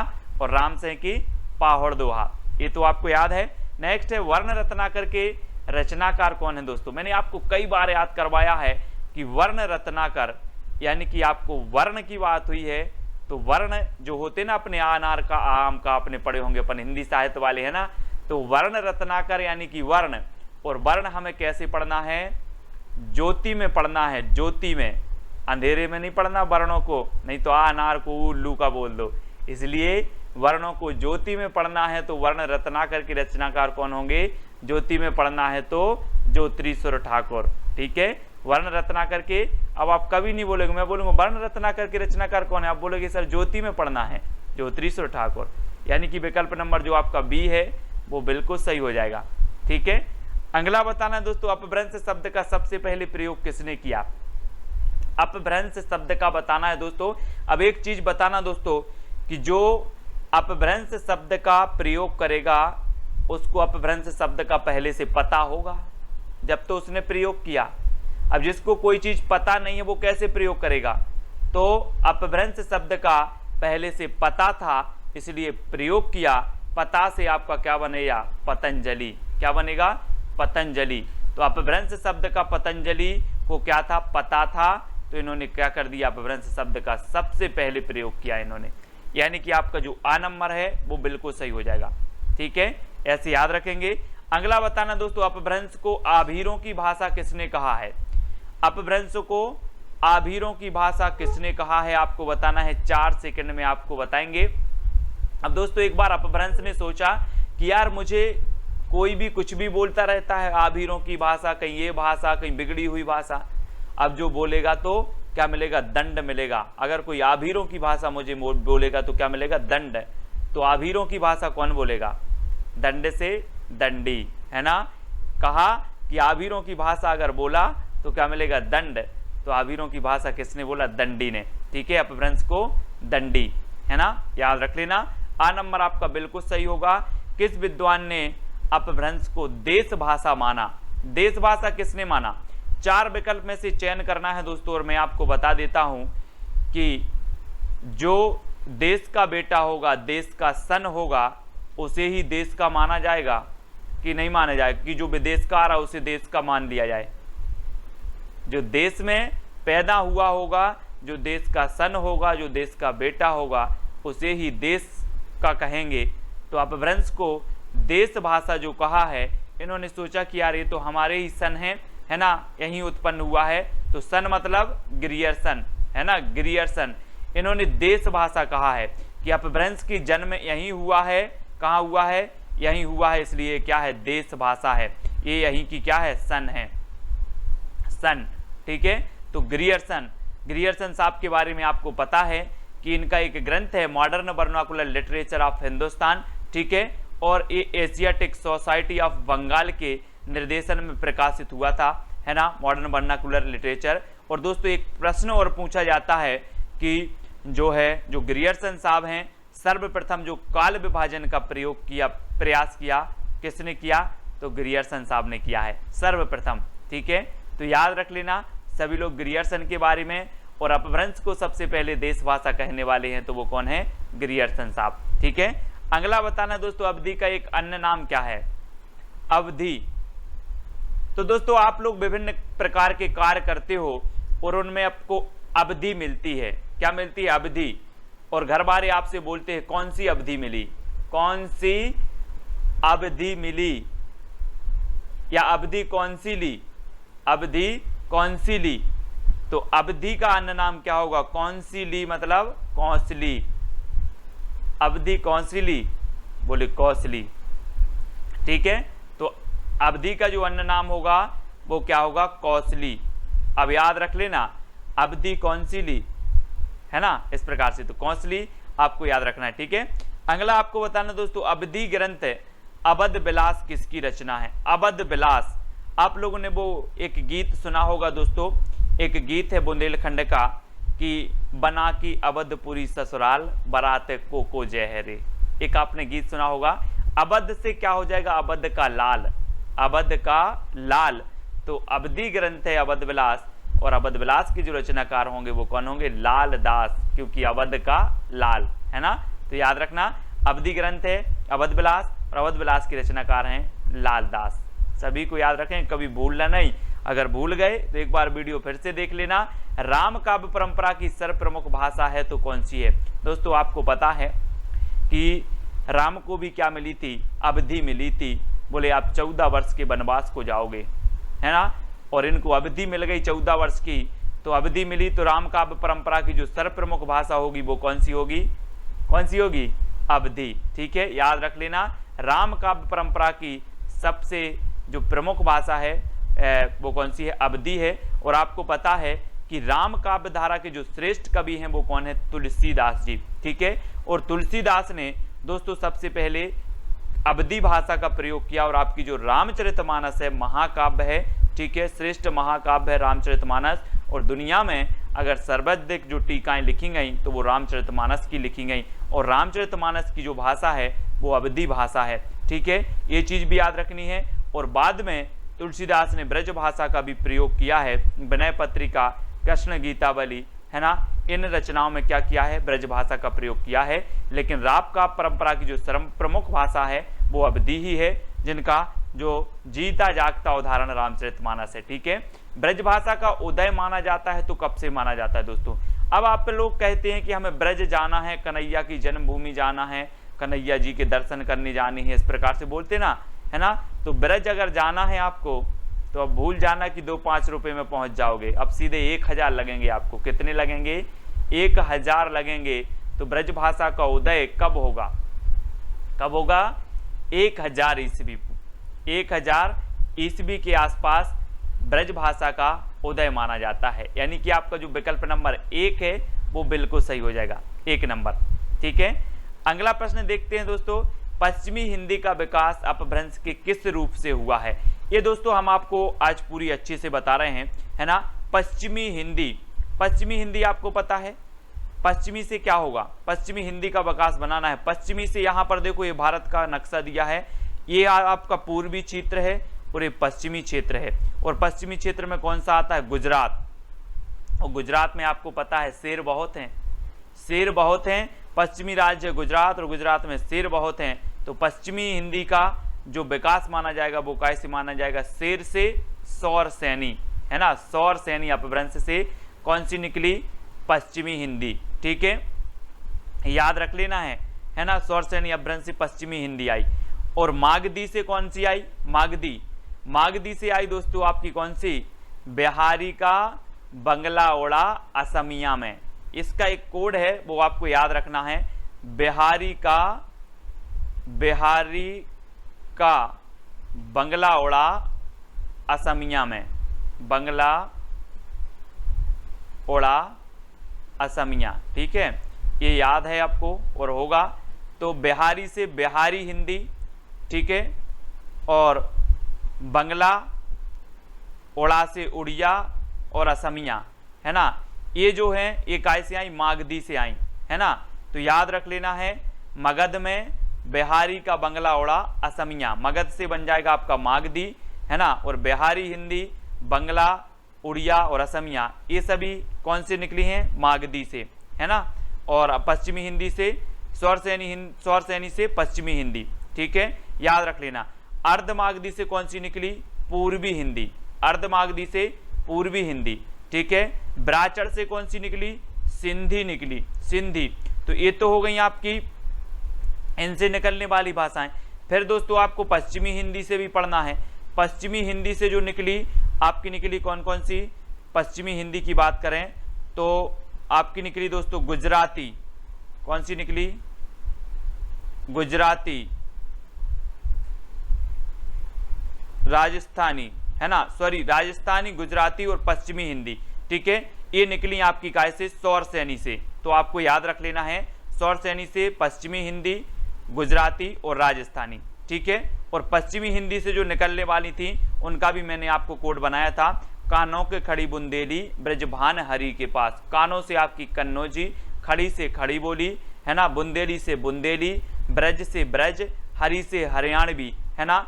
और इस प्रकार से आपको याद रख लेना, ये पश्चिमी हिंदी की भाषाएं हैं, है ना। गुजराती और राजस्थानी आपकी ये अलग हैं। राजस्थान की भी है आपकी मेवाती है ना, जयपुरी, इस प्रकार से आपको राजस्थानी की भी हैं। फिर आपकी पूर्वी हिंदी आती है दोस्तों, तो पूर्वी हिंदी की आपकी कौन कौन सी हैं, मैंने कोड बनाया था, अब छत्तीसगढ़ी, आ से अवधी, बा से बघेली और छत्तीसगढ़ी से छत्तीसगढ़ी, है ना। तो अब छत्तीसगढ़ी ये पूर्वी हिंदी की हैं। पश्चिमी हिंदी की कानों के खड़ी बुंदेली ब्रजभान हरि के पास, ठीक है, तो इसका कोड हो जाएगा। और मगध में बिहारी का बंगला उड़ा, असमिया में ये मागधी का हो जाएगा, वो ब्राचड़ से सिंधी निकली है, ठीक है। इसको हम आपको जब व्यवस्थित पढ़ाएंगे एक बार, हिंदी की कौन से क्या निकली है, कौन सी कब से, क्योंकि एक दो प्रश्न यहाँ से आपके बन जाते हैं, तो आपको याद हो जाएगा, ठीक है। अब आपको बताना राधा माधव विलास की रचनाकार कौन है, राधा माधव विलास की रचनाकार। अब दोस्तों आपको नहीं लग रहा कि राधा और माधव को क्या बोलते हैं, श्री कृष्ण, तो राधा कृष्ण बोल दो सीधे सीधे। तो राधा माधव इनकी हम क्या करते हैं, जय करते हैं, जय राधा माधव की जय। तो राधा माधव विलास किसकी रचनाकार कौन होंगे, जय की है तो जयराम, जय की है तो जयराम, राधा माधव विलास की रचनाकार जयराम, यानी सी नंबर आपका बिल्कुल सही हो जाएगा यहाँ पर। अगला क्वेश्चन है दोस्तों, स्नेह लीला की रचनाकार कौन है। अब स्नेह लीला की बात आई है तो आपको पता है कि सृष्टि के रचयिता कौन है, विष्णु, सृष्टि के रचयिता विष्णु। और विष्णु जी अपनी जो सृष्टि है, सृष्टि के एक एक जीव से स्नेह करते हैं, सभी से स्नेह करते हैं, कौन, विष्णु जी। तो स्नेह लीला की रचनाकार कौन होंगे, विष्णुदास, ठीक है, स्नेह लीला की रचनाकार विष्णुदास, यानी कि आ नंबर आपका बिल्कुल सही हो जाएगा। अगला बताना दोस्तों, रानी केतकी की कहानी के रचनाकार कौन है। बहुत ही बढ़िया है, उदयभान चरित इसे कहा जाता है, ठीक है, इसका दूसरा नाम है उदयभान चरित, रानी केतकी की कहानी, है ना। और दोस्तों आपको पता है कि रानी केतकी की कहानी इंसान ने ही नहीं अल्लाह ने भी सुनी। रानी केतकी की कहानी इंसान ने ही नहीं अल्लाह ने भी सुनी। तो इसके रचनाकार कौन होंगे, इंसा अल्लाह खां, है ना, इंसा अल्लाह खां, याद रख लेना। रानी केतकी की कहानी इंसान ने ही नहीं अल्लाह ने भी सुनी, तो इंसा अल्लाह खां। हिंदी साहित्य का दूसरा इतिहास की रचनाकार कौन है, दूसरा इतिहास की रचनाकार बताना है दोस्तों। और 4 सेकंड में आप अपना उत्तर का चयन करेंगे। और मैं आपको बता देता हूं दोस्तों कि जो साहित्यकार हैं वो कहते हैं कि भगवान एक ही साहित्य लिखने में तो पसीना आ गया, आप दूसरे साहित्य की बात कर रहे हो। बच्चों का काम थोड़ी है, बच्चों का काम थोड़ी है दूसरा साहित्य लिखना। तो हिंदी साहित्य का दूसरा इतिहास कौन लिखेंगे, उत्तर आपको ही बताना है, कौन लिखेंगे, डॉक्टर बच्चन से, याद रख लेना है ना। साहित्यकारों ने कहा कि एक इतिहास लिखने में पसीना आ गया, दूसरा इतिहास की बात कर रहे हो, बच्चों का काम है क्या, तो डॉक्टर बच्चन से दूसरा इतिहास, ठीक है। अब याद हो गया होगा दोस्तों। एक और पूछा जाता है हिंदी साहित्य का आधा इतिहास, तो आधा इतिहास ये सुमन राजे का है, किसका है, सुमन राजे का। और आपने देखा होगा दोस्तों कि जो सुमन मतलब होता है क्या, फूल, और फूल किसी को आधा नहीं दिया जाता, नहीं तो कहा कि फूल लिया है आधा इसको दे दो और आधा उसको दे दो, ऐसा होता कहीं नहीं होता। तो सुमन राजे का क्या है, हिंदी साहित्य का आधा इतिहास, और आधा नहीं दिया जाता कभी, सुमन, है ना, फूल, तो याद रख लेना। हजारी प्रसाद द्विवेदी की बात करें तो हिंदी साहित्य का आदिकाल भी है, हिंदी साहित्य की, है ना, भूमिका भी है, हिंदी साहित्य की भूमिका याद रखेंगे सभी लोग। हिंदी साहित्य का उद्भव एवं विकास है हजारी प्रसाद द्विवेदी का, है ना। रामचंद्र शुक्ल जी का तो है ही हिंदी साहित्य का इतिहास। तो ये सारे इतिहास ग्रंथ हैं। नेक्स्ट आपसे पूछा जाता है कीर्तिलता की रचनाकार कौन है। और दोस्तों 4 सेकंड में आप अपना उत्तर तो चयन करेंगे। और मैं आपको बता दूं कि कीर्ति कब फैलती है, कोई व्यक्ति मूर्ख है और कोई विद्यावान है, तो किसकी कीर्ति फैलेगी, विद्यावान की फैलेगी ना, जिसमें विद्या है उसी की कीर्ति फैलेगी। तो कीर्तिलता के रचनाकार कौन होंगे, विद्यापति, है ना। और दोस्तों इस कीर्ति में इन्होंने क्या किया था, राजा कीर्ति सिंह की यशोगाथा का वर्णन किया था, है ना। और विद्यापति की ये 3 रचनाएं प्रमुख मानी जाती हैं दोस्तों। इनकी एक रचना है पदावली। पदावली जो है इनकी मैथिली में रचना है। ये पूछी जाती है विद्यापति की कौन सी रचना मैथिली में है, तो इनकी जो पदावली है ये मैथिली में है। और इनकी कीर्ति लता और कीर्ति पताका ये 2 रचनाएं अबहट्ट में है, ठीक है। कीर्ति लता और कीर्ति पताका अबहट्ट भाषा में है, तो इनको आपको याद रखना है। और चंद्रबरदाई के बारे में तो पता है आपको कि ये हिंदी के प्रथम महाकवि हैं, है ना, याद रख लेना है। और राउलबेल एक रचना है चंपू काव्य, उसकी रचनाकार रोड़ा कवि हैं, है ना। ढोला मारूरा दुहा जिसकी रचनाकार कुशल लाभ हैं, है ना। और इनकी रचना हमें पढ़ना है पदलता पताका। पदलता पताका, पदावली, कीर्ति लता, कीर्ति पताका, ठीक है। इस प्रकार से अगला बताना है दोस्तों अभिमान मेरु किसे कहा जाता है। दोस्तों आपको पता है कोई कोई आदमी के पास जब धन बहुत हो जाता है, कोई अच्छी संपत्ति हो जाए, उन्हें अभिमान हो जाता है, अरे यार अभिमान हो गया, अहंकार हो गया, है ना। ऐसे ही पुष्प ने कहा कि मुझे तो देवताओं के ऊपर चढ़ाया जाता है, मेरी तो माला बनाई जाती है। तो पुष्प को क्या हो गया, अभिमान हो गया, पुष्प को अभिमान हो गया। तो अभिमान मेरु किसे कहा जाएगा, किसे कहा जाएगा, पुष्पदंत को।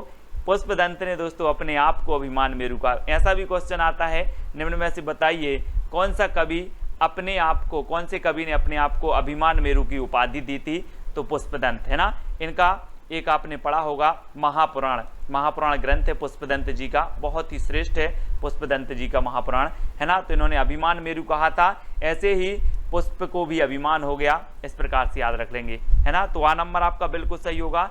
कुमारपाल प्रतिबोध की रचनाकार कौन है, कुमारपाल प्रतिबोध। अब 4 विकल्प हैं, 2 सेकंड आपके पास हैं। और आपको पता है दोस्तों कुमार आ रहा है यहाँ पर, कुमार। तो आजकल के जो कुमारे लड़का रहते, कुमारे लड़का, है ना, आजकल के जो कुमार हैं वो सोमरस का प्रयोग बहुत कर रहे हैं। काय का प्रयोग कर रहे हैं, सोमरस। सोमरस आप लोग समझते होंगे, और सोमरस का प्रयोग कर रहे हैं। तो कुमारपाल प्रतिबोध के रचयिता कौन होंगे, कौन होंगे, सोमप्रभ सूरी, है ना। क्योंकि कुमार लोग सोमरस का प्रयोग कर रहे हैं, इसलिए कुमारपाल प्रतिबोध के रचनाकार सोमप्रभ सूरी, यानी विकल्प नंबर आपका ए जो है वो बिल्कुल सही हो जाएगा। कि श्री संप्रदाय की स्थापना किसने की थी। जी हाँ दोस्तों, 2 सेकंड में आप अपने उत्तर का चयन करें। जब तक मैं आपको बता देता हूं कि पुष्टि मार्ग के प्रवर्तक कौन थे, वल्लभाचार्य, है ना। सरहपा की एक रचना है दोहा कोश, ठीक है ना, सभी को पता है दोहा कोश है सरहपा की रचना।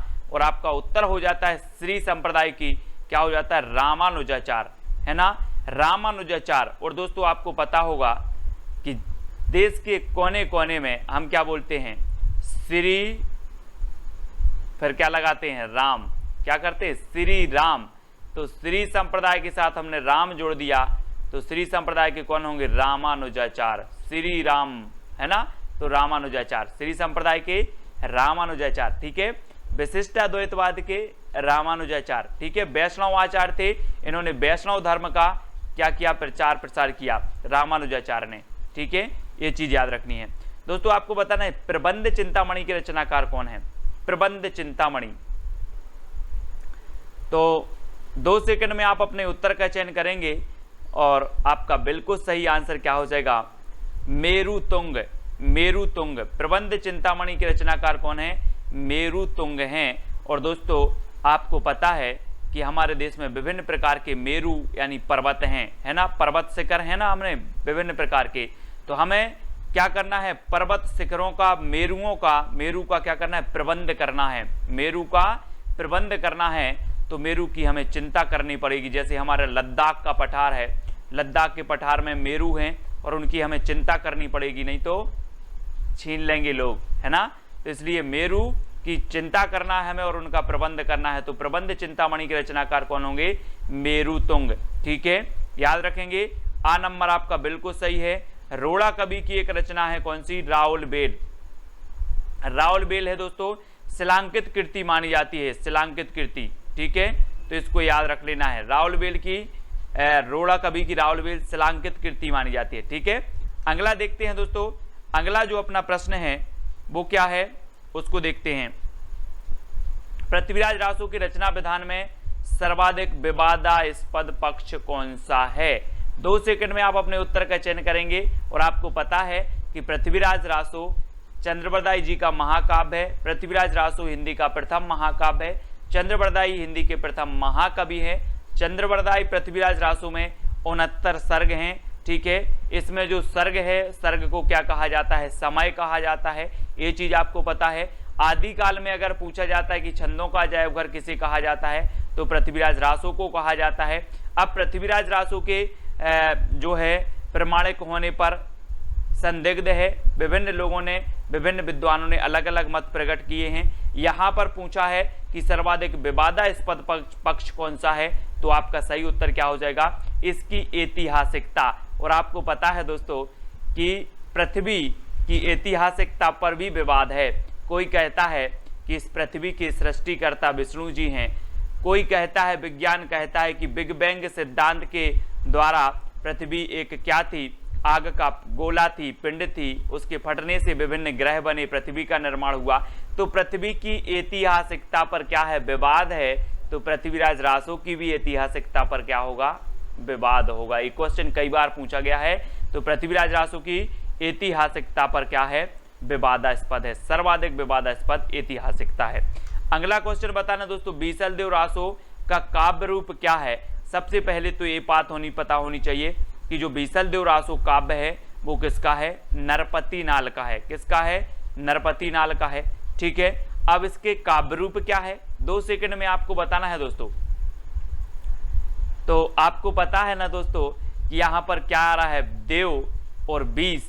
तो 20 देव, आपने पता होगा 20 देव के गीत गाते हैं। 20 देव बोले, हनुमान जी की भी पूजा कर लो, राम की भी कर लो, श्री कृष्ण भी की कर लो, है ना, मस्जिद में भी चले जाओ। 20 देवों की हम क्या करते हैं? पूजा करते हैं। करते कि नहीं करते? तो पूजा करते हैं और गीत गाते हैं। गीत गाते हैं। तो बीसलदेव रासो का जो काव्य रूप होगा वो क्या होगा? गीति काव्य। गीति काव्य। ठीक है, और बीसलदेव रासो के रचयिता कौन है? नरपति नाल। ठीक है, और बीसलदेव रासो जो है दोस्तों आपको पता है ये अजमेर के शासक के संबंधित है। ठीक है, अजमेर के शासक थे विग्रहराज। विग्रहराज इसके नायक हैं, ये भी याद रख लेना है। बीसलदेव राज के नायक कौन है अगर पूछा जाए तो विग्रहराज हैं। और इस श्रृंगारिक रचना मानी जाती है बीसलदेव रासो। ये चीज भी आपको याद रखनी है। ठीक है, अगला देखो, अपभ्रंश का भवभूति किसे कहा जाता है? अपभ्रंश का भवभूति बताना है। और दोस्तों आपने पता होगा यहाँ पर क्या रहा? भवभूति। भवभूति से नहीं लग रहा है आपको कि भभूति? भभूति क्या करते हैं पंडा लोग? क्या करते हैं? अपनी भभूति अभूति लगाई मुंह में, है ना, सब जगह टीका ईका लगाया, भभूति लगाया और भगवान के पास पहुंच गए और पुष्प चढ़ाने। क्या चढ़ाने? पुष्प चढ़ाने। तो अपभ्रंश का भवभूति किसे कहा जाएगा? भभूति से भभूति लगा लो आप। तो किसे कहा जाएगा? पुष्पदंत को, क्योंकि हम भभूति अभूति लगाकर कहाँ पहुंचे? पुष्प चढ़ाने पहुंचे। तो पुष्पदंत जी आपको पता होगा दोस्तों, ये अपने आप को क्या मानते थे? अभिमान मेरु मानते थे। इन्होंने अपने आप को अभिमान मेरु की उपाधि दी थी।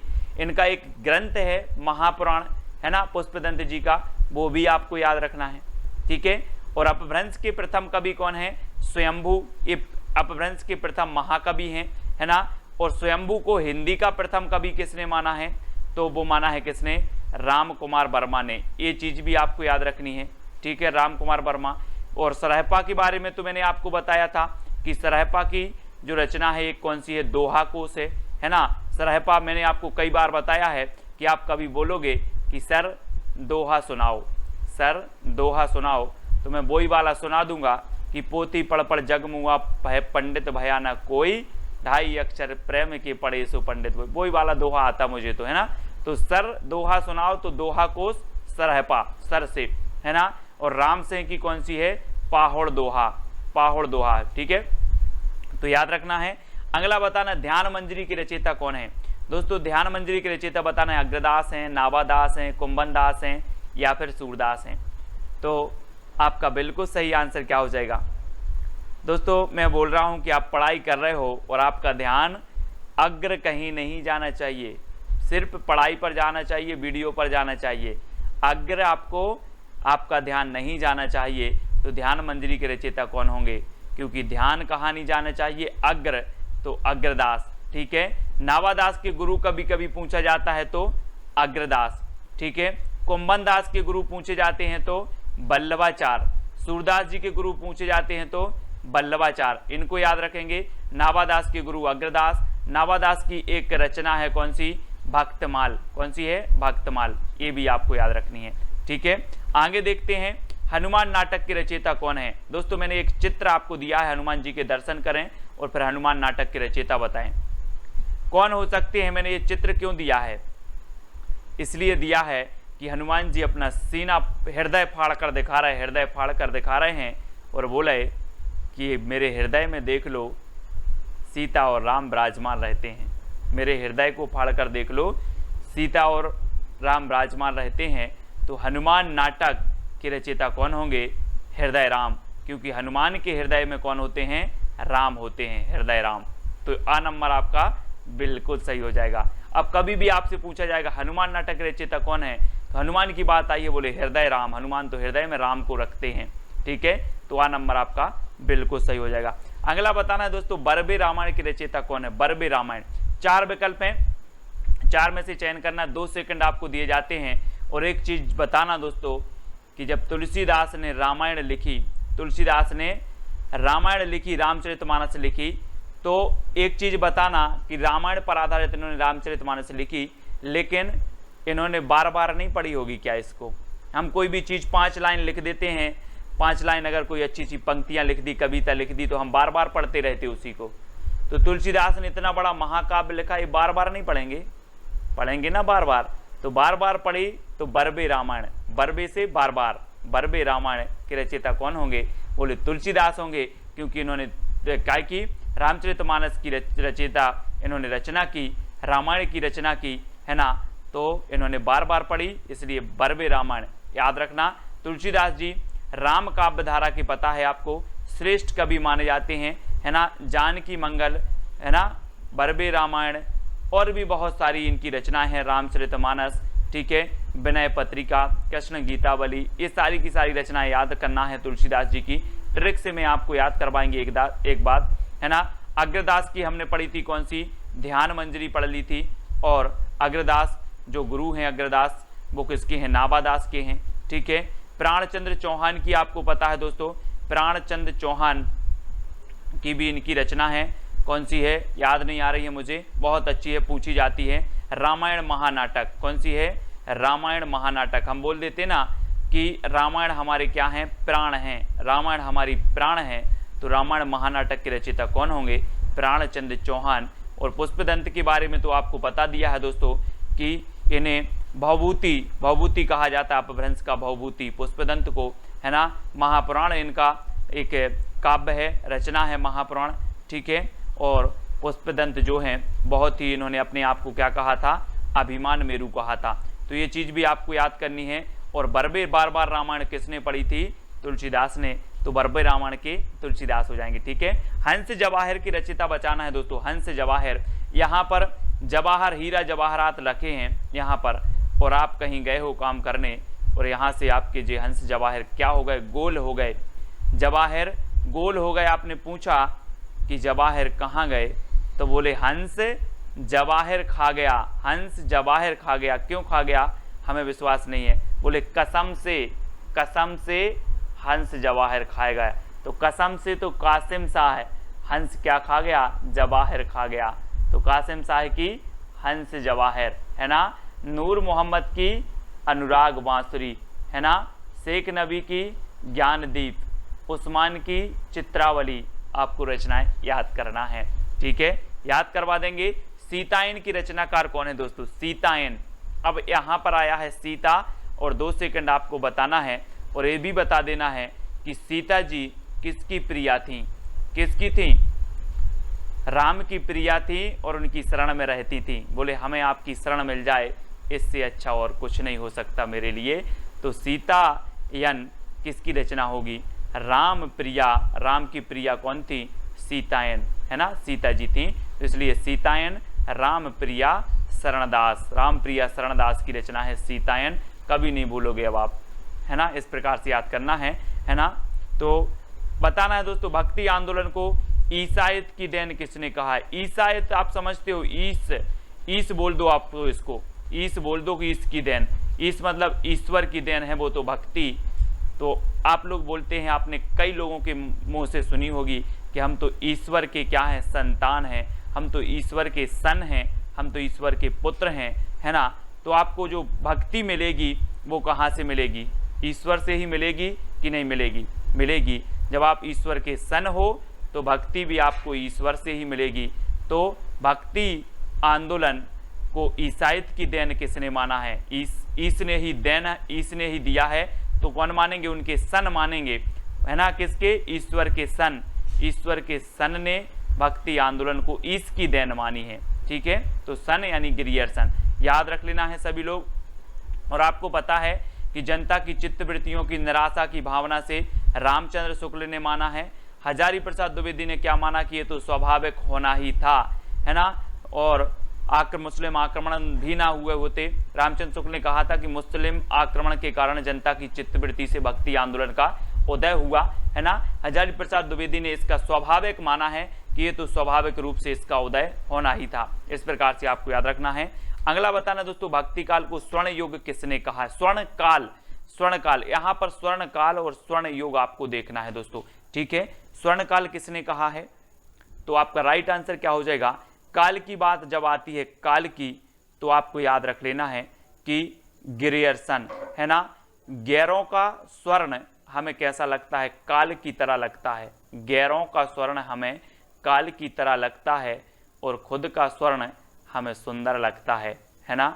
खुद का स्वर्ण हमें स्वर्ण युग लगने लगता है, सुंदर लगने लगता है, लेकिन गैरों का स्वर्ण हमें काल की तरह लगता है। तो याद रखना है इधर से दोस्तों, स्वर्ण काल कहा गिरियर्सन ने। और अगर आपसे कभी पूछा जाए कि स्वर्ण युग किसने कहा, तो स्वर्ण युग किसने कहा? स्वर्ण युग श्याम सुंदर दास ने कहा, क्योंकि जो स्वर्ण युग है वो सुंदर होगा। काल होगा जो, तो काल की तरह देखेंगे गैरों के स्वर्ण को, ठीक है। हजारी प्रसाद द्विवेदी ने भक्ति काल को लोक जागरण कहा। क्या कहा? लोक जागरण। इसको भी आपको याद रखना है। और दोस्तों रामचंद्र शुक्ल ने क्या कहा? तो इन्होंने भक्ति काल कहा, ठीक है। ये चीज आपसे कभी पूछी जाती है, याद रखना। स्वर्ण काल गिरियर्सन ने, स्वर्ण युग श्याम सुंदर दास ने, है ना। लोक जागरण काल हजारी प्रसाद द्विवेदी ने और भक्ति काल रामचंद्र शुक्ल ने। तो ये सारी जानकारी आपको याद रखनी है। और कभी आपसे पूछा जाए स्वर्ण युग किसने कहा और ऑप्शन में श्याम सुंदर ना हो तो गिरियर्सन लगा देना, ठीक है, याद रखना। अगला बताना दोस्तों, आलवार शब्द का अर्थ क्या होता है? आपको पता है कि आलवार भक्तों की संख्या कितनी मानी गई? 12। हमने कैसे याद किया था? यहाँ पर दिया है 12, यहाँ पर क्या दिया? 12, तो 12 से 12। आलवार भक्तों की संख्या कितनी है? 12, ठीक है। अब आलवार शब्द का अर्थ बताना है दोस्तों, क्या होता है। आप लोग के लिए मैं एक छोटी सी हिंट दे रहा हूं कि आप जितनी बार भी आलवार ट्रिकी वीडियो देखते हो और आप क्या हो जाते हो? मग्न हो जाते हो। आप आलवार ट्रिकी वीडियो देखते हो और मग्न हो जाते हो, तो आलवार शब्द का अर्थ क्या होता है? मग्न होना, है ना। बोले सर मैं तो आलवार आपका ट्रिकी वीडियो देखता हूं और मग्न हो जाता हूं, है ना। तो मग्न होना आलवार का अर्थ होता है। और आलवार भक्तों की संख्या थी 12। डॉक्टर हजारी प्रसाद द्विवेदी ने सूफी काव्यधारा की प्रथम रचना किसे माना है? सूफी काव्यधारा की, बहुत ही बढ़िया प्रश्न है दोस्तों, यहाँ से आपके बहुत सारे प्रश्न कवर होने वाले हैं। अब आपको बताना है कि हजारी प्रसाद द्विवेदी ने बताना है। तो 4 विकल्प हैं, 2 सेकंड में आप अपने उत्तर का चयन करेंगे। तो एक क्रम से दिया है बिल्कुल दोस्तों, है ना। हजारी प्रसाद द्विवेदी ने जो माना है वो ईश्वर दास कृत सत्यवती कथा। किसे माना है? ईश्वर दास कृत सत्यवती कथा। और मैंने आपको याद करवाया था कि ईश्वर की कथा सत्य होती है और इस कथा को हम एक बार नहीं कितने बार पढ़ेंगे? 1000 बार पढ़ेंगे। कितने बार पढ़ेंगे? 1000 बार पढ़ेंगे। तो हजारी प्रसाद द्विवेदी सूफी काव्यधारा की प्रथम रचना किसे मानेंगे? किसे मानेंगे? ईश्वर दास कृत सत्यवती कथा को, क्योंकि ईश्वर की कथा सत्य होती है और सत्य कथा को हम 1000 बार पढ़ेंगे, ठीक है, 1000 बार पढ़ेंगे। तो इसको याद रखेंगे। असायत कृत हंसावली, असायत की रचना हंसावली, जिसका रचना काल 1370 है, ठीक है। मुल्ला दाऊद की चंदायन 1379 इसका रचना काल है। ईश्वर दास कृत सत्यवती कथा 1501 इसका रचना काल है। कुतुबन कृत मृगावती 1503 इसका रचना काल है। एक क्वेश्चन और पूछा जाता है दोस्तों, रामचंद्र शुक्ल ने सूफी काव्यधारा की प्रथम रचना किसे माना है? तो मृगावती को माना है, मृगावती को माना है, और प्रथम कवि माना है कुतुबन को। तो ये चीज आपको याद रखनी है, जिसका रचना काल क्या है? 1503 है। अब एक क्रमबद्ध में अगर कभी पूछा जाए तो पहले हंस लिया करो, पहले हंसो फिर चांद को देखो, पहले हंसो फिर चांद को देखो, फिर सत्य कथा सुनो, और फिर क्या हो जाएगा आप, है ना, मृग को देखो। इस प्रकार से याद करना है कि पहले हंसो फिर चांद को देखो, सत्यवती कथा और मृगावती। ठीक है, इस प्रकार से मैं आपको जो आपकी क्रमबद्ध है ना दोस्तों, वो इसी प्रकार से याद करवा देंगे। क्रमबद्ध वाले जो आपकी रचनाएं हैं, जो आपके कवि हैं, उनको करवाएंगे, दिक्कत नहीं करना है। छिताई वार्ता की रचनाकार कौन है? छिताई वार्ता दोस्तों, यहाँ पर क्या आया है? ताई, और सभी के घर में ताई होती हैं। बोले हमारी ताई बहुत अच्छी हैं, ऐसे बोलते हैं ना, हमारी ताई तो बहुत अच्छी हैं, मुझे नारायण जी की क्या सुनाती हैं? कथा सुनाती हैं, और बोलती हैं कि आप नारायण जी की कथा सुना करो, है ना, आपका क्या हो जाएगा? अच्छा होगा, आप एग्जाम में पास हो जाओगे। तो छिताई से आ रहा है ताई, और ताई किसकी कथा सुनाती हैं? नारायण जी की, है ना। तो नारायण और नारायण की कथा सुनाती हैं ताई। तो छिताई वार्ता के रचनाकार कौन होंगे? नारायण दास। ठीक है, सत्यवती कथा ईश्वर दास की है। तुलसीदास की हमने पढ़ ली थी, रामचरितमानस, है ना, 1574 इसका रचना काल माना जाता है। और अग्रदास की रचना हमने पढ़ी थी कौन सी? ध्यान मंजरी, आपको याद रहना है। ठीक है, अगला बताना दोस्तों, रामायण महानाटक के रचनाकार कौन है? मैंने तो आपको बता दिया है, क्या बता दिया? कि रामायण हमारी क्या है? प्राण है, रामायण हमारी प्राण है। तो रामायण महानाटक के रचनाकार कौन होंगे? प्राण है तो प्राणचंद चौहान, है ना। रामायण हमारी क्या है? प्राण, तो प्राणचंद चौहान, LT ग्रेड, है ना, में पूछा गया था ये क्वेश्चन, बहुत ही बढ़िया क्वेश्चन है।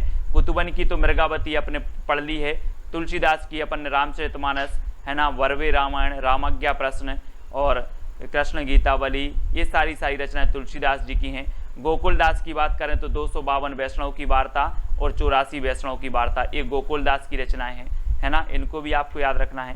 दोस्तों आगे पूछा जाता है श्याम सगाई के रचनाकार कौन है? श्याम सगाई, और दोस्तों जल्दी से बताना है, श्याम जी के जो बाबा थे वो कौन थे? नंद बाबा। आप लोग बोलते नंद बाबा, और नंद बाबा ने बोला कि श्याम अब क्या हो गए, बड़े हो गए हैं, अब इनकी क्या कर दी जाए? सगाई कर दी जाए। किसने सोचा? नंद बाबा ने। तो नंद बाबा ने श्याम की सगाई किसने की? नंद बाबा ने। तो नंददास, श्याम सगाई के रचनाकार कौन होंगे?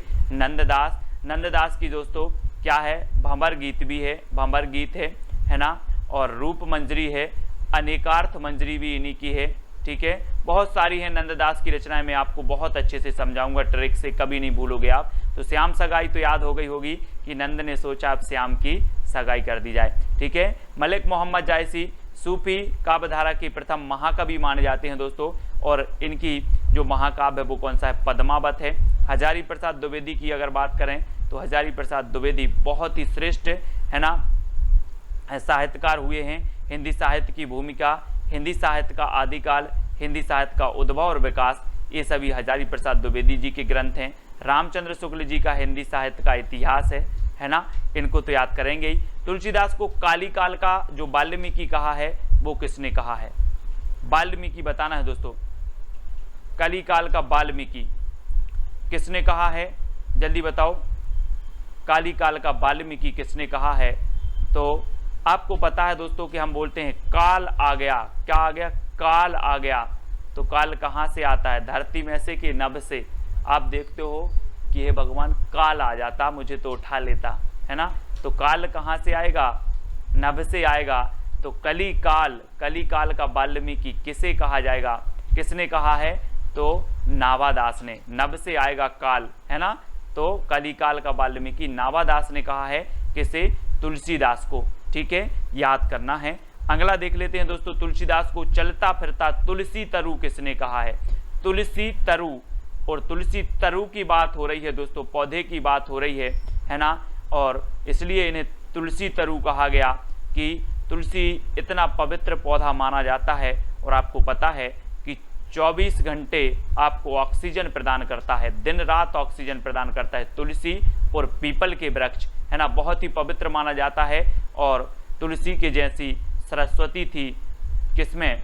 तुलसीदास में, तुलसी तरु और तुलसीदास इस प्रकार से, तो ये मधुसूदन ने कहा है।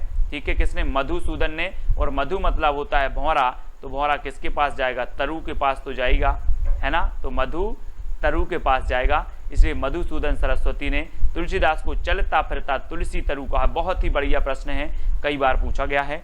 अगला बताना, भक्तमाल के टीकाकार कौन माने जाते हैं? भक्तमाल के टीकाकार प्रियादास हैं, अग्रदास हैं, हेमचंद्र या फिर देवसेन हैं। तो आपको बताना है दोस्तों, भक्तमाल रचना है किसकी? नाभादास की। लेकिन भक्तमाल के कौन बताना है? टीकाकार बताना है। और मैं आपको हिंट दे रहा हूं कि जो भक्त देते हैं, भक्त होते हैं, वो भगवान के प्रिय होते कि नहीं होते? जल्दी बताओ। भक्त भगवान के प्रिय होते हैं, इसलिए भक्तमाल के टीकाकार कौन होंगे? प्रियादास। कौन होंगे? प्रियादास होंगे। तो आ नंबर आपको याद रख लेना, क्योंकि भक्त भगवान के प्रिय होते हैं, तो प्रियादास। ठीक है, अग्रदास की तो हमने पढ़ी ही थी कि अग्रदास की ध्यान मंदिरी। हेमचंद्र अपभ्रंश के व्याकरणाचार्य हैं। देवसेन दोस्तों हिंदी की प्रथम रचना है इनकी, कौन सी?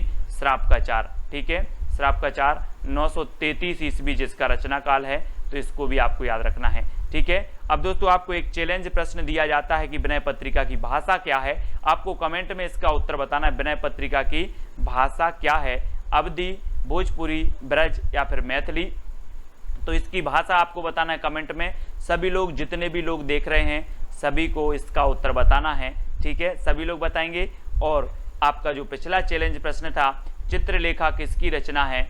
तो चित्रलेखा किसकी है? भगवती चरण वर्मा की। हमने कैसे इसको याद किया था कि हमें, जो हम पुस्तक पढ़ते हैं, जो हम रजिस्टर में पढ़ते हैं, जो नोट्स पढ़ते हैं, सबसे पहले पृष्ठ पर हमें चित्र बनाना है किसका? भगवती का। भगवती का बनाओगे तो आपका कल्याण जरूर होगा। इस प्रकार से हमने दोस्तों हिंदी साहित्य की निरंतर रोज अपनी क्लास चलती है सुबह 9:30 पर, है ना, जिसमें हम टर्की वे में समझते हैं। शाम को रात्रि 9 बजे भी आपका टेस्ट होता है ना, विस्तृत अध्ययन करते हैं, टेस्ट होते हैं। तो हिंदी साहित्य की 2 क्लासें आपकी चलती है, सुबह 9:30 बजे और रात्रि 9 बजे। ठीक है, तो इन जरूर देखें इनको। हिंदी व्याकरण की आपकी 8 बजे क्लास होती है, तो उसको देखें। वीडियो को लाइक करें। जो भी अभी टेलीग्राम ग्रुप से नहीं जुड़े वो टेलीग्राम से जुड़ जाएं। टेलीग्राम से जुड़ने के लिए आपको सर्च करना है टेलीग्राम पर IAS स्टडी ट्रैक और ज्वाइन हो जाना है। ठीक है, और दोस्तों व्हाट्सअप ग्रुप है अपना 9098609291। ये व्हाट्सअप नंबर है। ये व्हाट्सअप ग्रुप में आप जुड़ सकते हैं। इस पर मैसेज करेंगे तो व्हाट्सअप ग्रुप की आपको लिंक मिल जाएगी, तो आप व्हाट्सअप ग्रुप से जुड़ सकते हो। इंस्टाग्राम में आपको सर्च करना है self study classes Sumit Jain. ठीक है, और फेसबुक पे आपको सुमित जैन सर्च करना है और वीडियो को लाइक करके शेयर अवश्य करना है। वीडियो कैसा लगा कमेंट के माध्यम से अवश्य बताना है और शेयर जरूर करना है। लाइक तो सभी लोग करेंगे। जय हिंद,